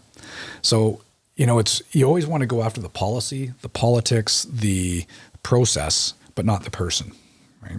Which is actually why in the legislature we're not allowed to use names. But at you the always end, say to the speaker. Oh, is that why? You're not allowed to talk to the person. You're not allowed to personalize it. Yeah. It's only the politics. Yeah. That's why everything's to the speaker. Yeah. Okay. Well, Speaker, I disagree with that. Yeah. Even though you're talking about, Minister so-and-so. I gotcha. Yeah. No, that makes sense. But they're not allowing you to do your job. And I get We should almost do a podcast just on the political operation. Man, you know what? Actually, how it works in Victoria. Yeah. That and probably even wouldn't be a Bob sit bad here, idea. Because there's a few things that are different. They have a Senate and federal government and stuff. But that'd be a good podcast. I think I'm on board. I think that would be very good, because these other. A lot of these things come from misunderstanding the process. And if I think so like I said earlier, a lot of this stuff that we're dealing with, they're symptoms. Yeah. We need to get down to what's the root cause, and then we can fixate on that. And then once we deal with the root cause, then you're going to start seeing the symptoms start to dissipate eventually. Not all the time, but at least the perception. Like if I have a disagreement, like this goes back to the conversation that we might have. I have a disagreement. I'm still going to disagree, but at least it's not like, at least my voice is being heard, and I understand your perspective. Like what you guys showed us on Bill 36. Like, man, I wish a lot more people knew about that. But that's why I like doing these things too. It's and if we could do hundreds of these, I mean, it's all about getting that information out there, and so people can explain or understand when we explain, like sometimes the history of things. Or here, I'll use an example. It's on your list, Taylor Bridge. Yeah. Oh. Okay. So we get some of our critics. How come you didn't replace it when you guys were in government? And that's a very valid, fair question to ask. And here's where some of the weird nuances are.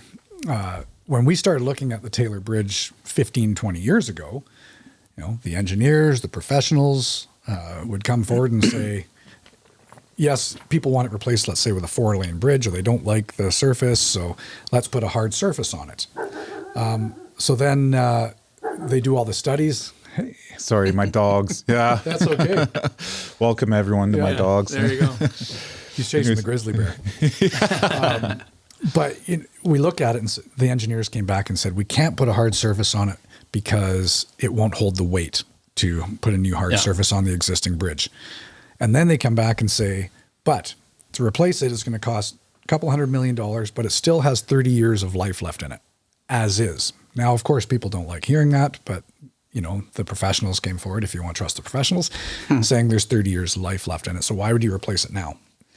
We are now getting close to that point where that 30 years, we got 10 years left, and it takes 10 years to plan to build a bridge. So that's why we're pushing, saying, okay, time is now. It was kicked down the road for different reasons. Time is now. Where we're getting mad at the government, and this is where the politics comes in, is we're saying, what's the plan? Put it in the 10-year plan, because we know we've only got 10 years left. Put it in the 10-year plan. Start budgeting for it. Let's start doing the environmental work that has to happen. Start doing the pricing, start working with the federal government to get some money. All the NDP's doing is we're going to have another roundtable to find out what people want. Well, that's crazy. We know what people want. What we want. Exactly. So let's just plan it. And It's do a it. review. And it wasn't in the 10-year capital plan. No. Again. So that's what we've been pushing is it wasn't in the 10-year plan 20 years ago because it wasn't considered a priority because it still had life. Well, we're getting to the end of its life. So, so why are we not planning it now? Artec Welding's made out. I don't want to call them on, but there's more welding rod in that bridge oh than my there is goodness, original those bridge. guys. Well, I'm going to throw our probably political suicide here. I'm going to throw our leader Kevin Falcon under the bridge here because when he came up to the region and we showed it to him, And he was at the he chamber. was at the chamber lunch and he said, "Nope, you're right. It's in the it has to be in the 10-year plan. If we get elected, we will add it, and we were going to replace that bridge." He actually said, we will build it. Yeah. So Dan and I have to make sure he gets elected, Yeah. and then we have to hold him accountable. for his Exactly. Absolutely. Hold them accountable. Absolutely. For sure.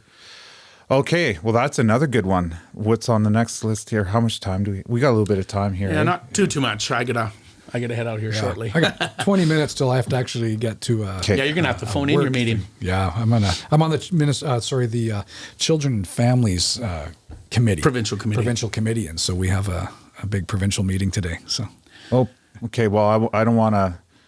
Let's get at this. I don't want you to Yeah. to miss that either. that's okay, but this is important too. Yes. This is good. So we talked about the Infants Act. We talked about 36. MAID, and you know, hey, I don't mind touching on MAID. Okay. You know, it's a federal. It is a federal thing. With provincial support. There is provincial pieces of it. Yeah.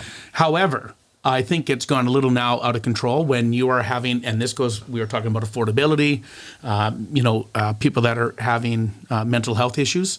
To me, that should never be a reason for medical assisted suicide, ever. And when, you know, there's a big push now to be looking at allowing that, that is completely wrong. And, you know, I completely oppose that. So, and I think that's where a What did lot it of that say discussion here? that has come out of it. All ages, any reason. So is and that it's- true? That it's not yet. It's not yet, but they're talking But about the it. discussion right now with the federal government is they are discussing it. Now we're completely opposed to that. And I know Bob's been very vocal about it as well. Well, who defines mental health then, and the Exactly. ability to that is a slippery slope. to And go you know down. what? I'm in poverty right now. I'm done. Okay, Life that's sucks. wrong. That's not right. That's and not I would right. like to just clarify my opinion on that is where I have a family member right now that is in a position where that's actually something that's being looked at in a very, very big way. Like just a few days ago, family from all over the country came for something like this. So I think But it's probably there's not to two get into your sides of personal this. position, but it's probably for very valid reasons. Valid reasons. Not because the person says, "I've lost my job." Life Exactly. sucks," and, That's so there is an argument for it either way, and I think that's where this gets very controversial. that's where we but are at, too, Yeah. right? And it's something that we need to obviously keep in mind. The And- wording there, all ages, any reason. Yeah, So well, I think it's not quite any reason, but, you know, it hasn't been defined. So this is something that, you know, I They're know talking Bob about is very leaving it aware. up to the person, and Yeah. that's what they mean by any reason. And that's why we're saying there are times maybe where somebody cannot make in the capacity they're in to make a good decision, and so they shouldn't be allowed. Now, if somebody's in their final stages of stage 4 cancer and it's inevitable, and they've got 4 months of excruciating pain before the inevitable happens, and this is offered, now they have a choice. That's a choice they can personally make, and that's where I support it. On people trying to make that choice for the right reasons at the right time under proper advice from a medical professional, et cetera, right? there has to be checks and balances. 100%. But Yeah. if I can, I'd like to, with the time we have to, it opens the door when you talked about the mental health issues to go talk on the list there about the addictions issues. And I want to touch that if you don't mind, because this one is near and dear to me and Dan Yep. and to our party, because the NDP have come out and said, we're the first province that's going to decriminalize certain amounts of narcotics, right? And, you know, I'll talk about this. And we're seeing it happen all around us right now. The drug use is going rampant. Yeah. And we're also seeing, though, people with severe mental health issues. I always try to separate the mental health and addictions, because there are some people that have addictions issues that don't have mental health complexities. A lot of times, though, people who have mental health complexities also self-medicate by using drugs. Yep. So I understand why people use the mental health and addictions, but we do need to remember there is a separation sometimes for some people. Our biggest thing, and I've talked to people who are addicts, they're saying, I don't want free drugs. I don't want safe drugs. I want supports to get off drugs. And that's what's missing. And that's why we came out with a big plan with our party, even though it's weird halfway in between elections to come up with ideas. We felt that this is a crisis. And if government adopts them, great. Yeah, because typically political parties hold close to their chest their ideas to bring out on a platform at election time.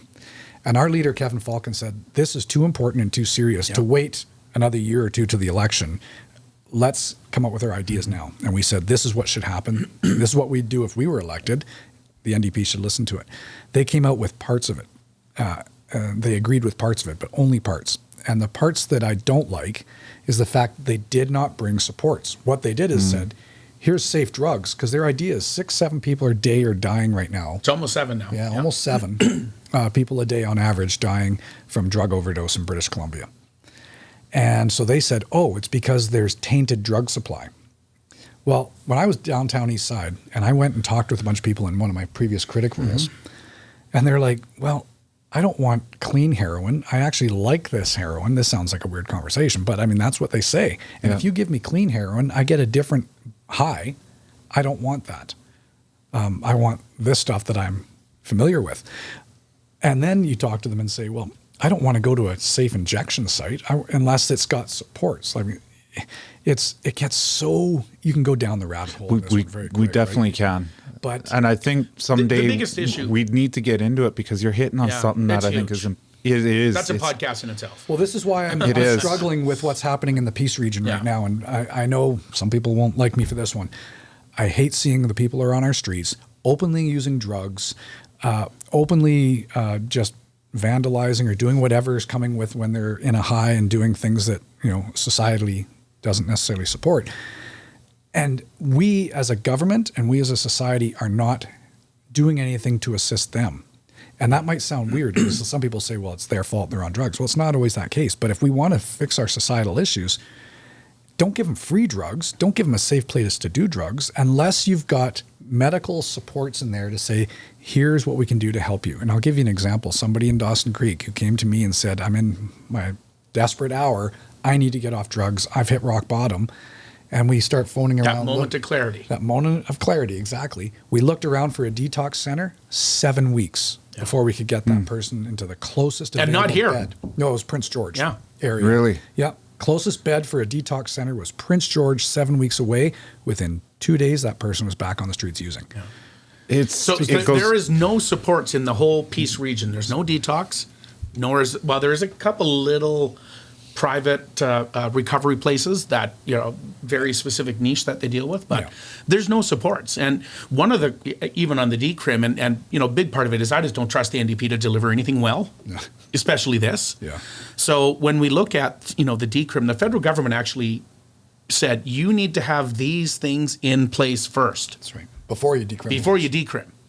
They're not in place. No. One of those things. How is this? It goes back to how we brought this up a dozen times in question period. Yes, and they just go right to their speaking points. How good we are. Because the federal government said if you're going to decriminalize in British Columbia, the only jurisdiction now to do it, to Dan's point, to give an example, you can have a safe injection site with supervised, with publicly supplied, safe. Supervised.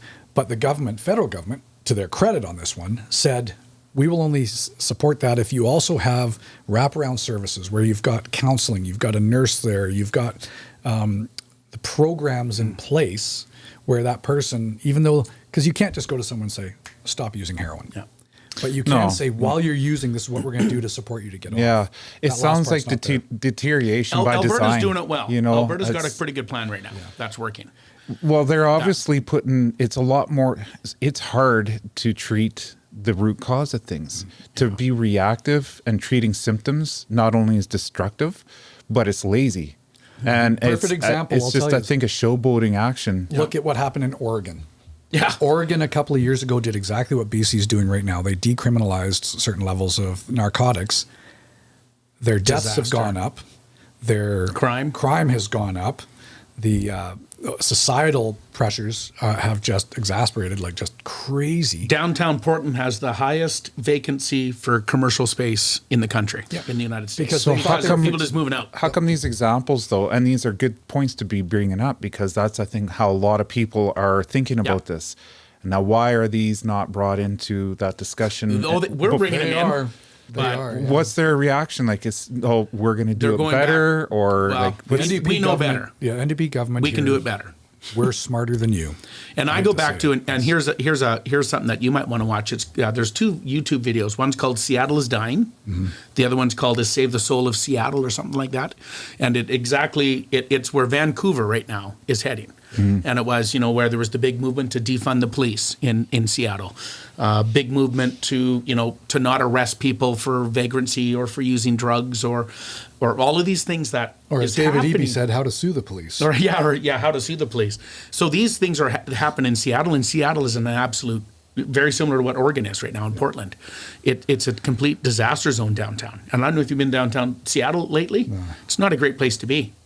And Vancouver's not far behind. No, I think there was another documentary on that too. There's Vancouver. A bunch, yeah. Aaron Gunn did one, didn't he? Yeah. A little while ago? Yeah, downtown. Dying. Yeah, that's what it was called. Yeah. I think it did the whole spin off of the Seattle is Dying. Yeah. But here's the thing from a local level. Maybe I'm naive, but I've never seen it this bad even locally. Yeah. Where it's open drug use, the amount of property crime that's happening, in a lot of ways it's tied. We have to remember there are some people who are down and out with mental health and addictions issues. Those aren't the ones out there doing the property crime. There's organized people. No, they're taking advantage of a system that's completely eroded and broken. David Evy's catch and release system. Yeah. Our justice in and out. And I don't know how many police officers there are to the head count, like as far as population density, which we can maybe get into with the whole crime end of things. Yeah. But put in perspective, for Dawson Creek, there's around, if I remember, around 20 RCMP. Mm-hmm. For the whole city, for the Dawson and the Creek, region, Pooskoopi, and the rural area, 20. And don't forget, you've got when you've got your 12-hour shifts, and then you've got somebody that's on their days off. So out of that 20, you've only got 3 or 4 on a 12-hour shift working. Yeah, it's pretty slim for the whole region down there. Well, no wonder there's groups forming. And the crime is out of, and then the catch and release that's on top of it. Yeah. So their hands are being tied. Well, I don't, to go to that topic while we have a bit of time here, I don't blame the RCMP completely, because their hands are tied a little bit and the frustrations there. I've talked to some of the members who say, and this is what the community groups have to remember, RCMP are bound by the law. You only have to watch Law and Order or some of these shows, right, to remind yourself that if the police do it wrong, the criminals are let go. So in order to have any semblance of success, they have to do it right. So they have to have follow all the rules. They can't just go knock on a door and say, we think that truck in your backyard's stolen. They have to have witnesses. They have to have a search warrant. They have to go through a whole legal process. You can't just assume. And even if the guy across the street said that's a stolen truck and I saw him put it there, there's still a process. Yeah. Right? But where the police are frustrated is they finally go through all these processes. They catch the person with stolen stuff. They catch them with money, drugs, or guns. They go to take them to jail. 15 minutes later, they're released on conditions, it's called, because they're not under the system. They don't hold them. Because you're still innocent until proven guilty. The problem is the next step is broken in a lot of ways, because the Crown and the court system looks at this and says, well, we don't know if there's enough evidence there now to charge them, so nothing happens. Or we charge them. Man, oh man, we've had, this is a really blunt conversation, we've had murders where the people get a year in jail and then it's called time served because they were in jail for a year waiting for the court date. You have somebody kick a dog, you get 5 years. Yeah. Like our system is just it is broken. There's a lot of things that need to be redone. And I think I'm glad you touched on that, because the whole police and the outlook publicly, I think, is a little bit better in this area. It's not as bad as the States, where this whole defund the police mentality. Oh, what happens here? Most people say Vancouver, there's a movement to defund the police. So we need to knock that right out of the. Absolutely. That's the dumbest thing I've ever heard. But at the same time, because that whole catch and release thing, you're right, who would want to be a police officer when your hands are tied? You're literally watching something happen and you can't end up doing anything about it. Or you arrest them when they're let go and you're like, why'd I go through all that work? And so, but the result of that now, and I think this is what we're starting to really have a hard time grappling with, is it's enabling a lot of people that are taking advantage of that. And if anything is done outside of that rigorous process, then the person that is the victim stands up for themselves. They are now shamed, and all the rules, laws, and social justice is going to end up attacking them instead of the real problem that's happening. You got somebody that's doing something that's not right for whatever reason, whether it's intentional or because of whatever reason. At the end of the day, it's not right. That's right. There is someone that is a victim, whether it's property crime or loss of whatever. And then there's nothing that can happen except they just need to lay down, and the RCMP are not able to do anything about it. Yeah. That's why there's so much frustration out there right now. Yeah, it's not good. I get it. That's why I put that petition on behalf of that group in town who did all the work in Dawson Creek. I know it's Fort St. John's, not much different. But our job is to try to bring awareness to this. And I was trying to be very careful talking to these people. We can't go after the RCMP. We have to go after the system.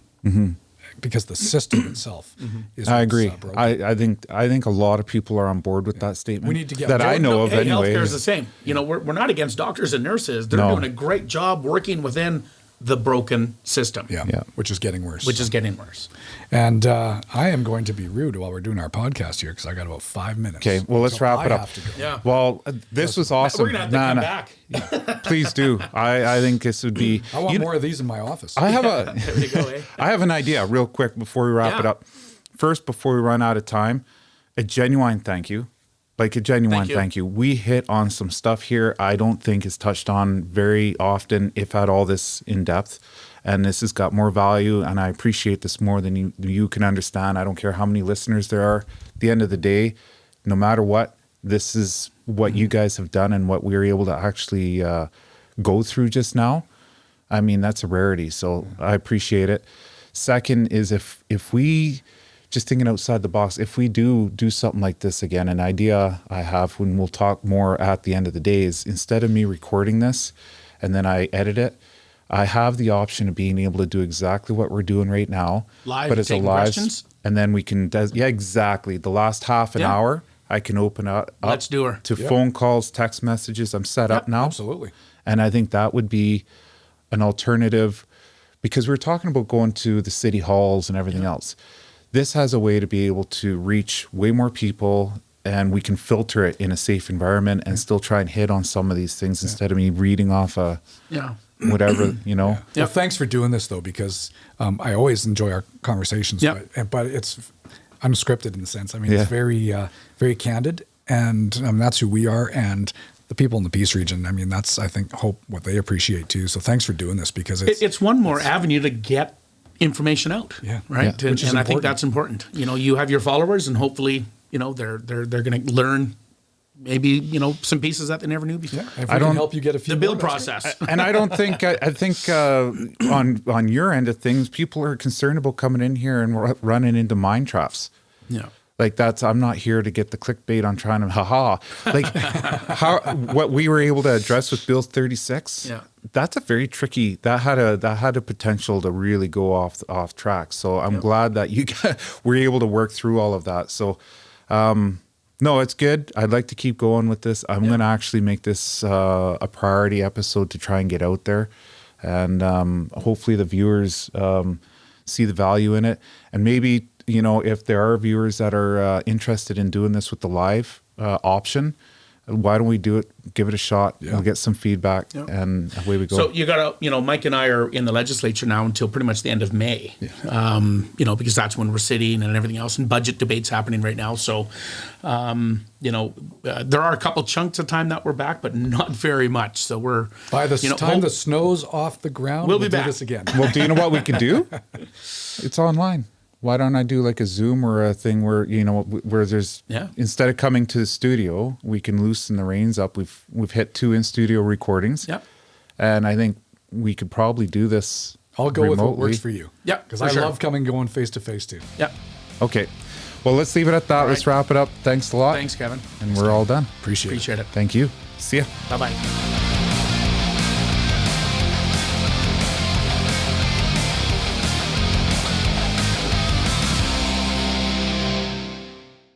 The objective of doing what we're doing with this recording on the tail end of things, Dan, and I thank you again for making yourself available even online, was to maybe just make sure we had put to rest your recall and the list that was given, because we had gone through it almost in a little bit of an itemized order.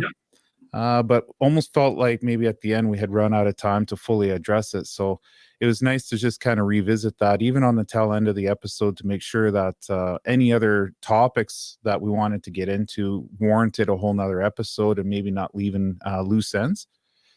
So, having said that, we can bring up this list again and let the viewer kind of see what we're talking about when we're referencing the recall. Yeah. And I'll bring that up right now.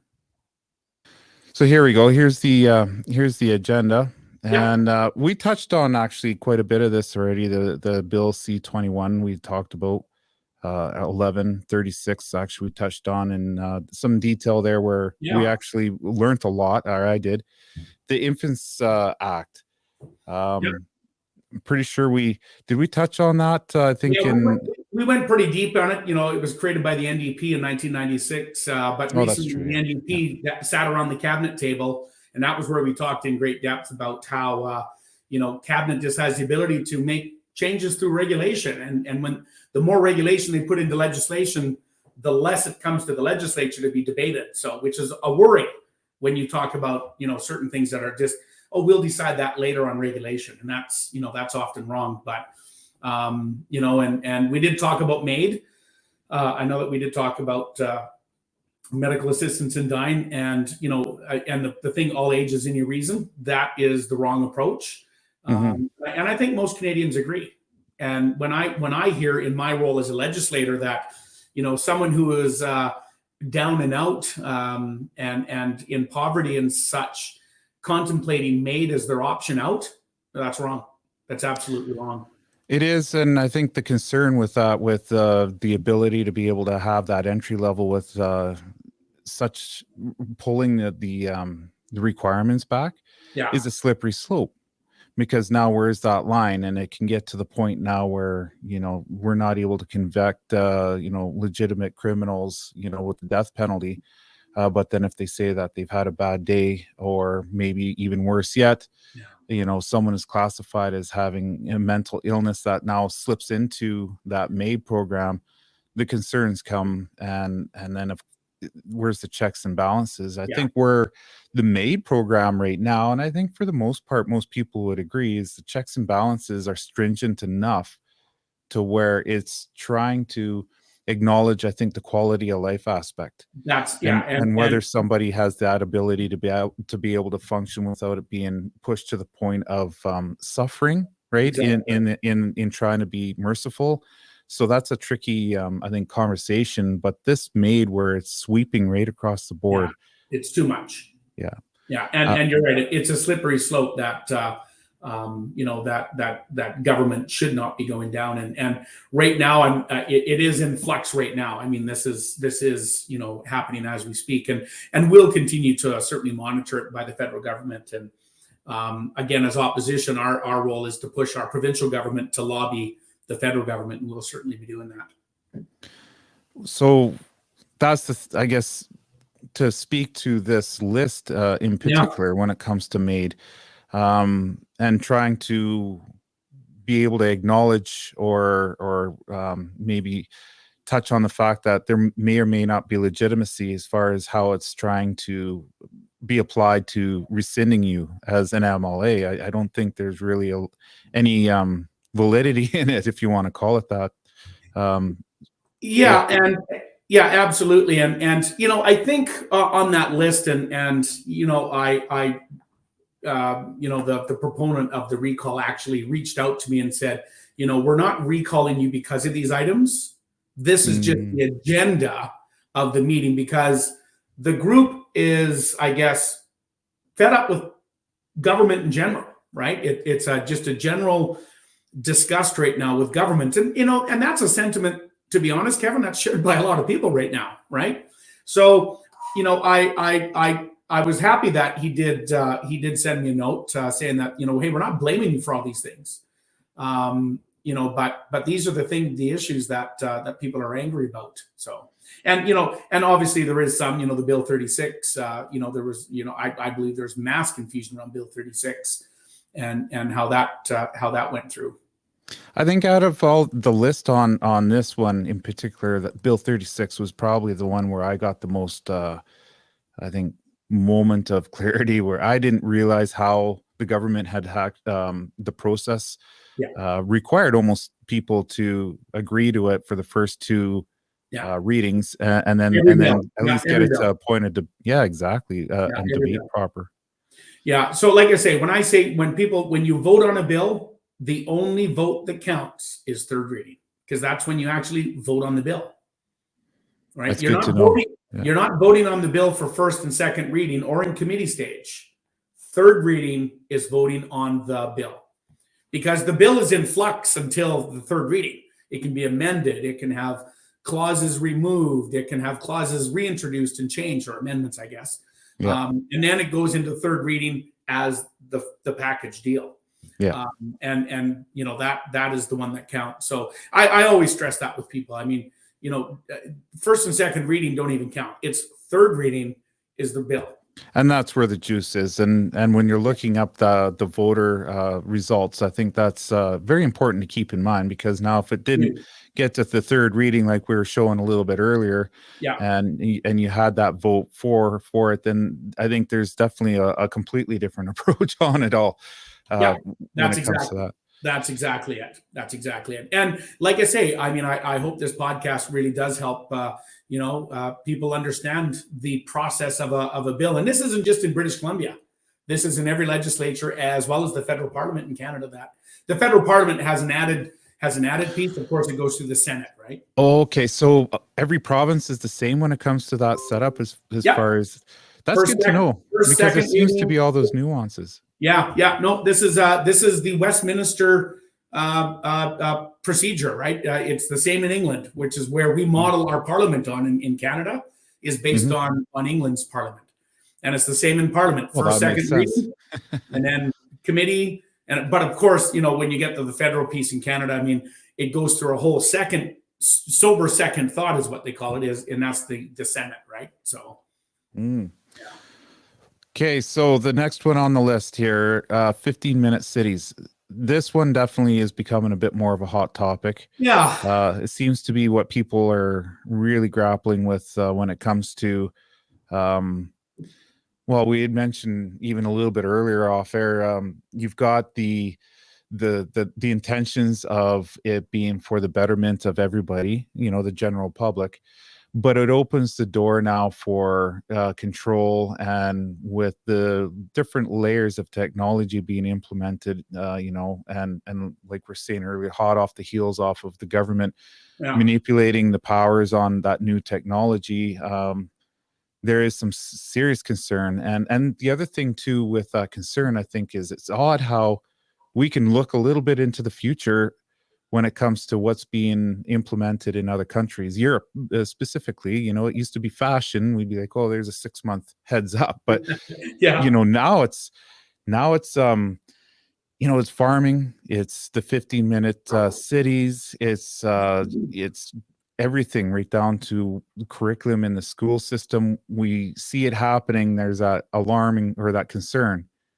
But then it's not that far, 6 months roughly before we start seeing that, a lot more locally, and you start adding up all those layers. Who would have ever thought that, Fort Nelson would have ever thrown a complaint and have to apologize for something like that? Now, I don't want to digress with the topic. I was just trying to use that as a way to say, look where the concern with maybe a 15-minute city might come from. Yeah, and you're right, and when you unravel this one, there are unknowns without a doubt, and maybe some language I used earlier that they're not a thing. It was not the right thing or the right language to use, but when I look at, I go back, put my city council hat on. I sat on Fort St. John City Council from 2005 to 2017, I guess it was, and we never called it 15-minute cities, but in 2007, we had a conversation, multiple public open houses, which were well attended. We had them at the high school, brought in, a moderator, and, had public out and talking about, what do you want your city? What do you want the city of Fort St. John to look like in the future? And the big discussion was urban sprawl. We wanted to stop this outward growing because it costs hundreds of millions of dollars to service that. And that's a lot of money to the taxpayer that we wanted to start. All right, this is costing you money when we put a subdivision way over here, and and it's only got scattered houses, and by the time you put all the infrastructure in place, it is literally hundreds of millions of dollars of taxpayers' money. That how do we bring this back in and densify? And every community's had this conversation, certainly across the country, but more likely around the world. Talk about urban sprawl. Urban sprawl has been talked about, well, as long as I've been involved, certainly in politics. So I think that some of the conversations now about the 15-minute cities is densifying. Okay, how do we put everything close? You got your pub, you got your supermarket, you've got everything's pretty much walkable. Okay, that actually makes sense. But I think what you alluded to, and which I think is the concern of people, is rightly so, you add the technology piece. And technology right now, as we all know, it's scary as hell. I mean, it is advancing at such a pace that I think people are. I'm scared sometimes. Like when I look at these chat CGP, this artificial intelligence, that has just really come out in the last few months. They're on version 4 now, which can have a conversation with you and I like a real person. Whoa, like that is. That's next level technology. So I think, when you start and you see some people talking about, okay, 15-minute cities, we're going to now implement technology, or is there going to be tracking devices? All right, that changes the conversation. And it is something I think that we need to be aware of. And I think, as I mentioned earlier in the first part of this original podcast, we had talked about, I encourage people to engage in our democratic political system. That's voicing their concerns. That's gathering together to protest or to bring light to something. And because it does keep government in check. It does have a level of responsibility that government, okay, well, this is what's happening. I mean, and I think by people raising their concerns around the perceived ideal of what a 15-minute city could be, I think is enough to say, listen, government, we're watching. We're watching to make sure that you're not going to be overstepping your boundaries as a government and imposing, all this technology that is now. And we've seen technology have its negative side effects lately. Data being leaked and data being shared with, countries that aren't necessarily friendly to Canada. So there's a whole bunch of stuff that we do need to be aware of. And I guess I don't want to say that 15-minute cities aren't a thing. It is certainly something that, if we look at densification, it makes sense, but we also need to watch what could be. And I think that is what we need to be aware of, right? So how do you handle that? So you touch on a topic like that, and we break it down and make the acknowledgments, with maybe the concerns. Now to move past that, now when someone's bringing that up on a list, to be able to put checks and balances in place so that that technology is being developed with the checks and balances to prevent the power and ability to be misused. What does that look like? Like how would a guy go about that approach, especially on a civic level? Because that's where I think the MLAs and mayors really, I think, would have more of an input on the infrastructure, on how it's being utilized, and then the local population that would be affected, and possibly, hopefully in a good way, but also in a negative way, Yeah. have a voice and an understanding. Okay, this is the concern, but this is now, how it isn't going to be able to be used as a tool for manipulating or control. Well, you know what, and the public does have a tool, and that's by raising awareness. And 15-minute cities, obviously, the awareness is there now, right? I mean, you've got mainstream media even talking about 15-minute cities and such. So the awareness has been brought, and that's from the citizens of this country. They're the ones that have raised this issue to where it's being talked about. Now, the next steps are obviously, at the top level, this is opposition's role, right? Bob Zimmer, our local member of parliament, he's in opposition. His party obviously now needs to be looking and scrutinizing whatever the federal government, the federal Liberals come out with as any legislation that might open up the door for some of these things. And that's going to be the opposition's role, to make sure that they are heavily scrutinizing anything that comes forth. And, maybe that's even that Bill C-11, the censorship bill, whatever that looks like, right? And that goes down the same for us. Like if the province comes forward with, bills, and we've already brought forward, our NDP government has brought forward, less than transparent rules, censorship pieces, for instance, even around the Freedom of Information bill that they passed, making it harder for people, the general public, to get a Freedom of Information request from the government. If anything, we should be making it easier, not harder. Yeah. So, our role as opposition in this province is to make sure that we are pushing back and raising the alarms and doing the best we can. And then, of course, you talked about the local level of government, mayors and councils. Absolutely, they need to do the same, because they're going to be on the front lines of whatever these things look like. And again, cities are densifying. A city's objective is to densify, period, because it's better for the growth of the community. It's cheaper for the taxpayer. But when you start getting these outside forces, that's when you got to start paying attention. Yeah, and it's the outside forces, I think, that everybody has the concern. Yeah. I'd like to touch on, I think it'd be it would be a shame if we didn't kind of go and get into a little bit of the outer edges that pertain to the 15-minute city, but then kind of overlap in another subject is the World Economic Forum. These are things that we know that our federal government particularly is heavily involved in. And this is really, to be honest with you, this is where the conversation has value. And the reason why I'm even bringing it up is because I keep hearing a lot of, statements about it's obvious, it's right out there for everybody to see.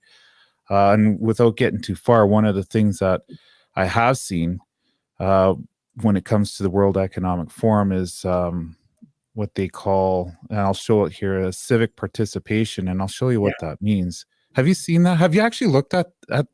Yeah. Oh yeah, I've been shared lots of information as well. Yeah. Where is that? And a lot of these, and here's my introduction. Whether it's the World Economic Forum, the United Nations, these other agencies. We're looking right now, the Canadian government, the provincial government, even down to the local level government, is looking at the Chinese Communist government's interference with our election system. Okay, so this is happening right now. So here is a foreign body that is now interfering potentially with how Canada runs its elections. To me, the World Economic Forum is a foreign body. So is the UN. They're out there doing their thing, but Canada should not be taking direction from any of these bodies. No. Right? We are our own nation. And when, and globalization, I know a lot of people, we got to get away from globalization. That ship has sailed, and it's how do we manage that now? If we think everything that we're going to start making is going to come from Canada and everything's going to be made in Canada again, I'm sorry, no. That's an absolutely unrealistic approach. And I've had people actually argue that. Well, we need to. And I said, it is absolutely virtually impossible to go to that direction. So what we need to do is make sure that we are managing Canadians' best interests. And that needs to be done. Not someone else that lives in another part of the world or another agency that is a pseudo governmental agency body like the World Economic Forum. No, Canada needs to look after Canadians first and foremost. Stop. That is it. That's the end. And I think we really need to hold the government to account. The World Economic Forum, it's not a new thing. It's Canada's belonged to it. Stephen Harper was a pretty big fan of the World Economic Forum and spoke at a number of them. But I think it's, and again, go back to technology. It's changing. It's happening so fast that I think we need to now be really reflecting on what these organizations are and how are they impacting Canada and how much control are we giving up? And I think we need to start looking at that. That statement there is, I think, crucial. I think that is one of the more important things to be touching on, and that's that communication, because to not have those topics of conversation, and you start looking at a lot of like what had brought up earlier, and the title right in the middle is civic participation, and then you can see what they're listing, and I can click on any one of those and it goes down a rabbit hole. So to be able to acknowledge that it's there and then have that discussion and then make sure that, things are legitimately addressed. I think that goes a long way with acknowledging it's there. It brings down the anxiety. And if there are maybe things that need to be addressed that might be somewhat subtle, at least it builds up, I think, a little bit of trust within our local government, at least, right? Saying, okay, well, we're not going to, it's there. We're acknowledging it, 15-minute city, and maybe how that integrates to other parts of government, whether it be our federal or even getting into non-elected entities like the World Economic Forum. How does that look? And the awareness and the transparency, I think, would soften people. Now, I know you had mentioned earlier that, that effort is being made, and it's worth bringing back up again when you go and you make these speeches in the throne, and, you're even getting on social media. How do we go about addressing that so that we don't end up having that on another list like what we were just reviewing, right? And making sure that people understand that it's not being pushed off, and we see it in other countries, and 6 months down the road we're dealing with it, right? There is a lot of value in being proactive and learning from other nations, and maybe where there's areas of improvement when we're implementing this very new technology real time within our local region, right? I think that's probably, if I was to have a takeaway with it, that would probably what would be the subject, right? As far as addressing it. I'm not sure exactly how else a guy would go about doing that. I don't know. It goes back to the statement that the number one role of government, any government, is to look after its own people first. And when we start losing sight of that, then we've got a problem. Yeah, couldn't agree more, for sure. So, let's remove that. On that list now, what do we want to hit on, or do we want to dig in, continue on that 15-minute city thing a bit more? And again, I think I don't think there's much more to add. It's just, as I said, it's 15-minute cities in the general form is about densification, more people walking, living closer to where they need to go. It's been happening for hundreds of years. We see it all over the place. Communities want to be smaller, more walkable, and such, which, like I say, it's when we start going down tracking people or these other pieces of technology. Well, then we got to have that conversation, right? I know this is a civic question too, but I know it overlaps into, regional, specifically your neck of the woods when it comes to the 15-minute cities, and you were down in Victoria. What is the approach and I guess the tone down there? What are they looking for? Is it about maybe in Fort St. John or like North Peace, BC, going straight up? What's that infrastructure? What's the integration with technology? And from what you already are seeing, what does that look like? Well, so I'm gonna talk two things here. First of all, as far as formally, there's no discussion on 15-minute cities. Okay. There's been no regulation. There's been no talk in legislation. There's been, so don't worry. Obviously, if something like that does come up, then that'll certainly be something we'll talk about. But there has been nothing. But just generally speaking, our cities, Victoria, Vancouver, they've been densifying for years now because Yeah. they've limited They have land. to. They have limited land. Yeah. They have limited land, and it's all about building up, not out. It's all about walkability. It's about public transit. It's about putting things closer to where you live. Your pub, your restaurant, your supermarket, your doctor, if you can get a doctor. Those things, right? And that's been happening for decades. Decades that's been happening, certainly in the larger urban centers. Kelowna is having a really, really hard look right now at this, because if you've been to Kelowna, it is spread out, and it is costing the city of Kelowna and the taxpayer in Kelowna tons of money to be maintaining the roads, maintaining all that infrastructure that's in the ground, whether you're talking water, sewer, you're talking your lines that all need to be run, all of that, all of those things, doing garbage pickup, it all costs the taxpayer. So when you've got a municipality that is sprawling over miles and miles, cities look at, how do we stop that? Yeah. How do we stop that? And like I say, we had the conversation here in Fort St. John. How do we stop this urban sprawl? So it makes sense at the very basic level.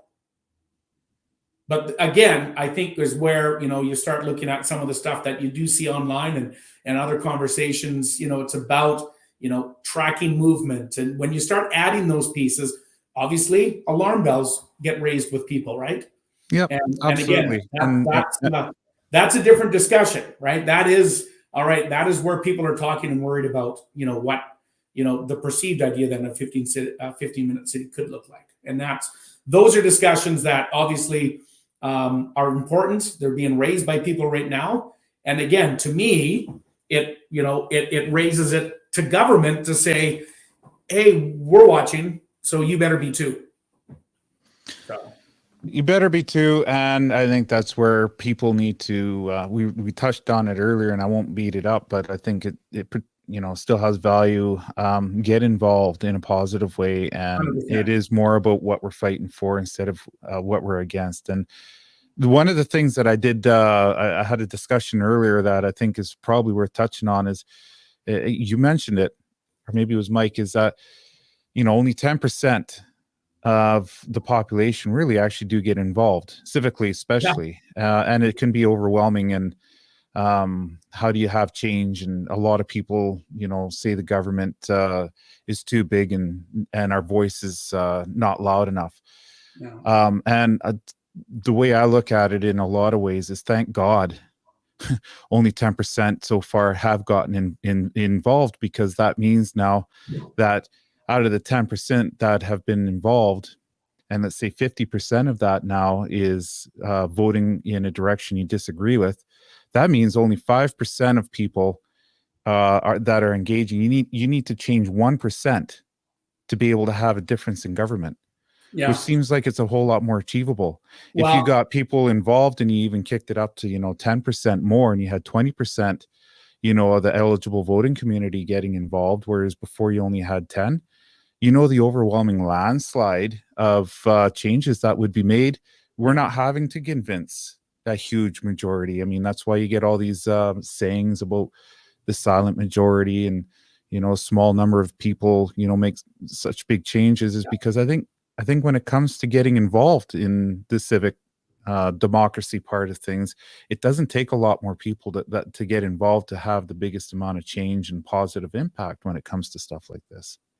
Yeah, and go back to the start. We do need to get more people engaged, because there is not enough people engaged in politics, in voting alone. And I've always said this in our system. I mean, it is your one and only time that you can actually put on a legal piece of paper who you want to represent them in government. Whether they win or not, you have that ability to put pen to paper and say, this is my choice. Yeah. Many countries don't have that. And I think that's really important to recognize. We, as messy and sometimes shitty as our democracy seems, there are a lot worse ones out there. We need to continue to make our democracy better. I'm not, it's not perfect, but there are many other ways that are much worse. But I think, if I even go back to, when a lot of people say, well, my voice isn't going to count, or my, why even get involved? I'm not going to make a difference.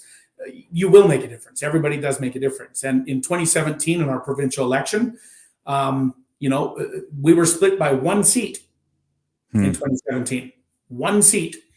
And a couple of those seats that we lost by 100 and some votes.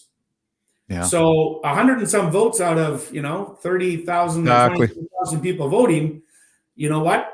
Those few people could have made a difference. Yeah.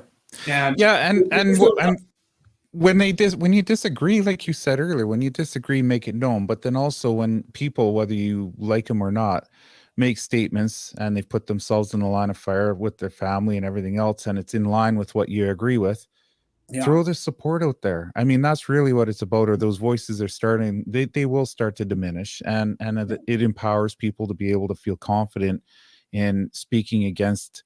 Really, it's going against mainstream media. We know that, and so we need to empower those voices that are trying to voice for maybe change in a positive way, and that's not an easy thing to do. I know just even talking about what we are right now, there's uncomfortable moments. I mean, who wants to talk about 15-minute cities and what that might imply, right? Yeah. Well, and like I say, it's this isn't happening too only here in Canada. I was actually driving to my office this morning, and I was listening to the news, and just listening to the news around the world. It's upside down right now, it seems. Yeah. Whether you're talking about the Russia-Ukraine conflict, you're talking about what China, how China's engagement, whether you're talking in our political world over here in Canada, or that the president is going to spend a few days with the Russian president. What does that mean for the world? Yeah.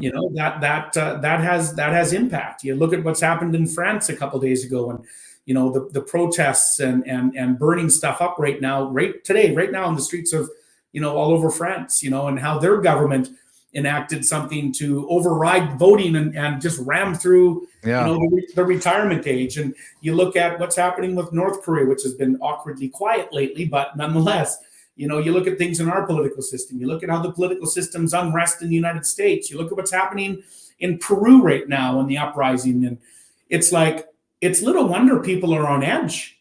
Yeah. The world, it's a stressful place to be right now. And, I'm sitting there, and I had a conversation this morning, like, I worry for my kids' future. I mean, I've got my daughter graduating, my son's middle school. It's, what is there for them? Like, what is this going to look like in the next few years? And, we need to, and it's really easy to say, and, you mentioned it earlier, we do need to focus, I think, on what we all can agree on, and try and do the best that we can right now. There's a whole bunch of stuff over here we need to get together and deal with, but there's a lot of stuff that can be done good right now that we all agree on, and provincially, we agree that there's an affordability issue right now. We need to strengthen our economy and get people working and get our economy back on track. So we need to be looking at all of these different pieces that are really meaningful for I think every British Columbian can get behind that.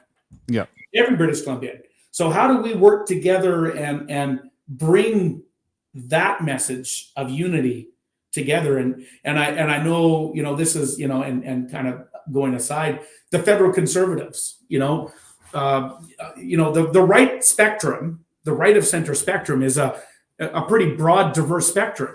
We need to stop focusing on what divides, but what unites. What unites us. 100%. Yeah. Then we will get things done. Then we can manage this other stuff over here and come to some resolve. I mean, it's easy for me to say that, but it's much harder to do, especially on a national scale. Yeah. I agree, but the manageable bite sizes are we're doing what we're dealing with now, and focusing on maybe our region and our area, because then at least when things are happening around us, it does give us a little bit more sense of calm to be able to navigate through some of what we're about to face. Right? I mean, I don't see anything shifting all of a sudden wildly to Yeah. positive direction. So we need to be able to take care of our own, like you said, in a way where these conversations are being made in a way where now people are going to want to come here because we're a little bit more unified in order to navigate through some of these nuances and obstacles. And some of the subjects that we're going to be bringing up here too, because you talked about your children and whatnot. And, that now we're getting into some really raw nerves when it comes to something like that, where people, you start messing around with children in the school system and some of that. I'm telling you, it's not too hard to get people starting to sound the alarm in ways that's not going to be manageable, right? So you got to be somewhat proactive when it comes to something like this. Yeah, agreed. And I think that brings us to the next item on this list here. With SOGI and sexual orientation, gender identity. I'd like to wrap this up also with in addition, not wrap it up, but in addition to the story time for children, that's particularly what we've seen in Fort Nelson, and some of the language that was being used. So, that's odd. That's alarming. Yeah, it is alarming. And in fact, we just sent a letter out today. I'll be posting it up actually on my Facebook page, demanding the Ministry of Health answer for what happened, because without a doubt, I mean, everybody, you look at what Fort Nelson, there it is. I'm sorry, that's not for not for someone that's 12 years old, 13, 14, 15 years old. I mean, that's not for school. No, that is that grade 8 and 9 students in Fort Nelson, and this is a depiction of what they were having, read to. That's felching, No, don't even talk about it. I can't unsee that now. I mean, holy man! No one. I'm shocked that only an apology was given. I mean, that is. Hey! I'll tell you, Northern Health has not apologized. Oh, what? Northern Health has not apologized. They apologized if they offended people, and then went on to say, well, kids can find this anyways on the internet, so maybe it's better coming from us, pretty much. And I was like, I'm sorry. No.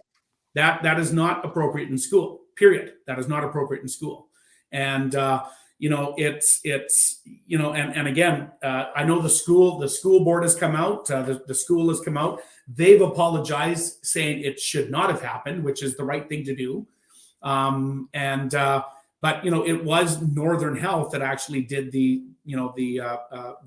class. So I'm going to be sending something out here. It's like, I'm sorry, but people deserve an apology from Northern Health, and we need assurances that this isn't going to happen again. This isn't the first time, Kevin. This happened in Chilliwack a while back. It's happened in other places. So it's. I think it's time that our Minister of Health maybe send out a little directive saying, "Hey, folks, let's stick to the basic birds and the bees and go from there." Yeah, just because back in our day we had Hustler and Playboy that you can get in the corner store doesn't mean that we had to start sharing that in school, right? But the same principle, and I that excuse and reasoning Northern Health has for being able to teach that in school. They had sex ed, and even at that level, it was with the parental awareness and agreement, and that material was reviewed.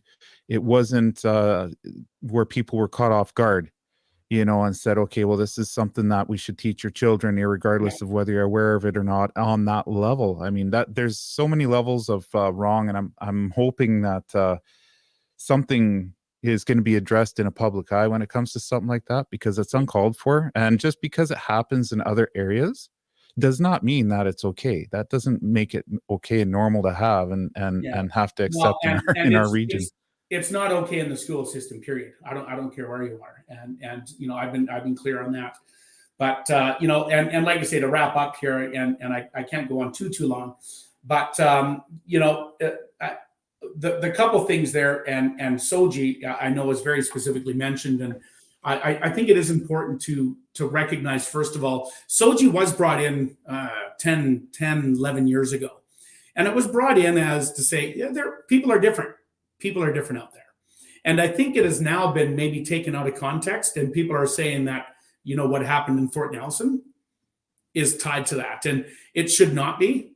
And that was never the intent of what Soji was. So I think people need to actually go back to the original intent of what Soji was. It was, hey, there are different people out there in the class, and we just need to get back to the very basic decency, treating everybody with respect. Yeah. And I don't think that's hard to do. I don't think that's, I think everybody that I've ever talked to, I don't care what you do in your bedroom. That's over there. Yep. Absolutely. As an individual, I respect you, whatever that is. And as a human being that walks this earth with, 8 billion or seven some billion others of us, we need to be looking at, not at our differences, but hey, we're all here to do something. Let's look after ourselves. Let's look after our neighbors, our communities, and our families. Well, I think we went through that list a little better. We any more topics that we can get into are going to definitely warrant. This is a huge addition onto it, but I feel a little better that at least we did make the effort to try and address it. Yeah. No, and it was good. And I think what this does, Kevin, set up, and as we said earlier, is, we obviously need to do this more often, right? We, there's so much happening, and I'd love to get back on again with my colleague, Mike Bernier, and maybe we can get Ellis Ross on here and, dive into the economy, dive into the LNG world, dive into, what does that look like? Mill closures. What does it look like living in the north here in 10, 15 years from now? And exactly. I think that's an important discussion, but that's another 2-hour podcast, my friend. It is.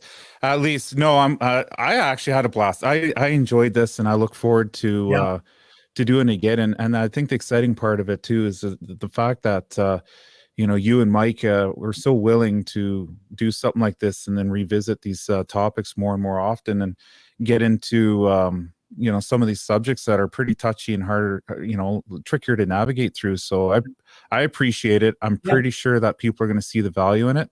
And it's awesome. Like, I can't say enough good things, and appreciate that you were willing to do this. Good. Well, it's my pleasure to be here, and look forward to being back. And we'll be seeing you around, my friend. Sounds good. Take care, sir. See you later.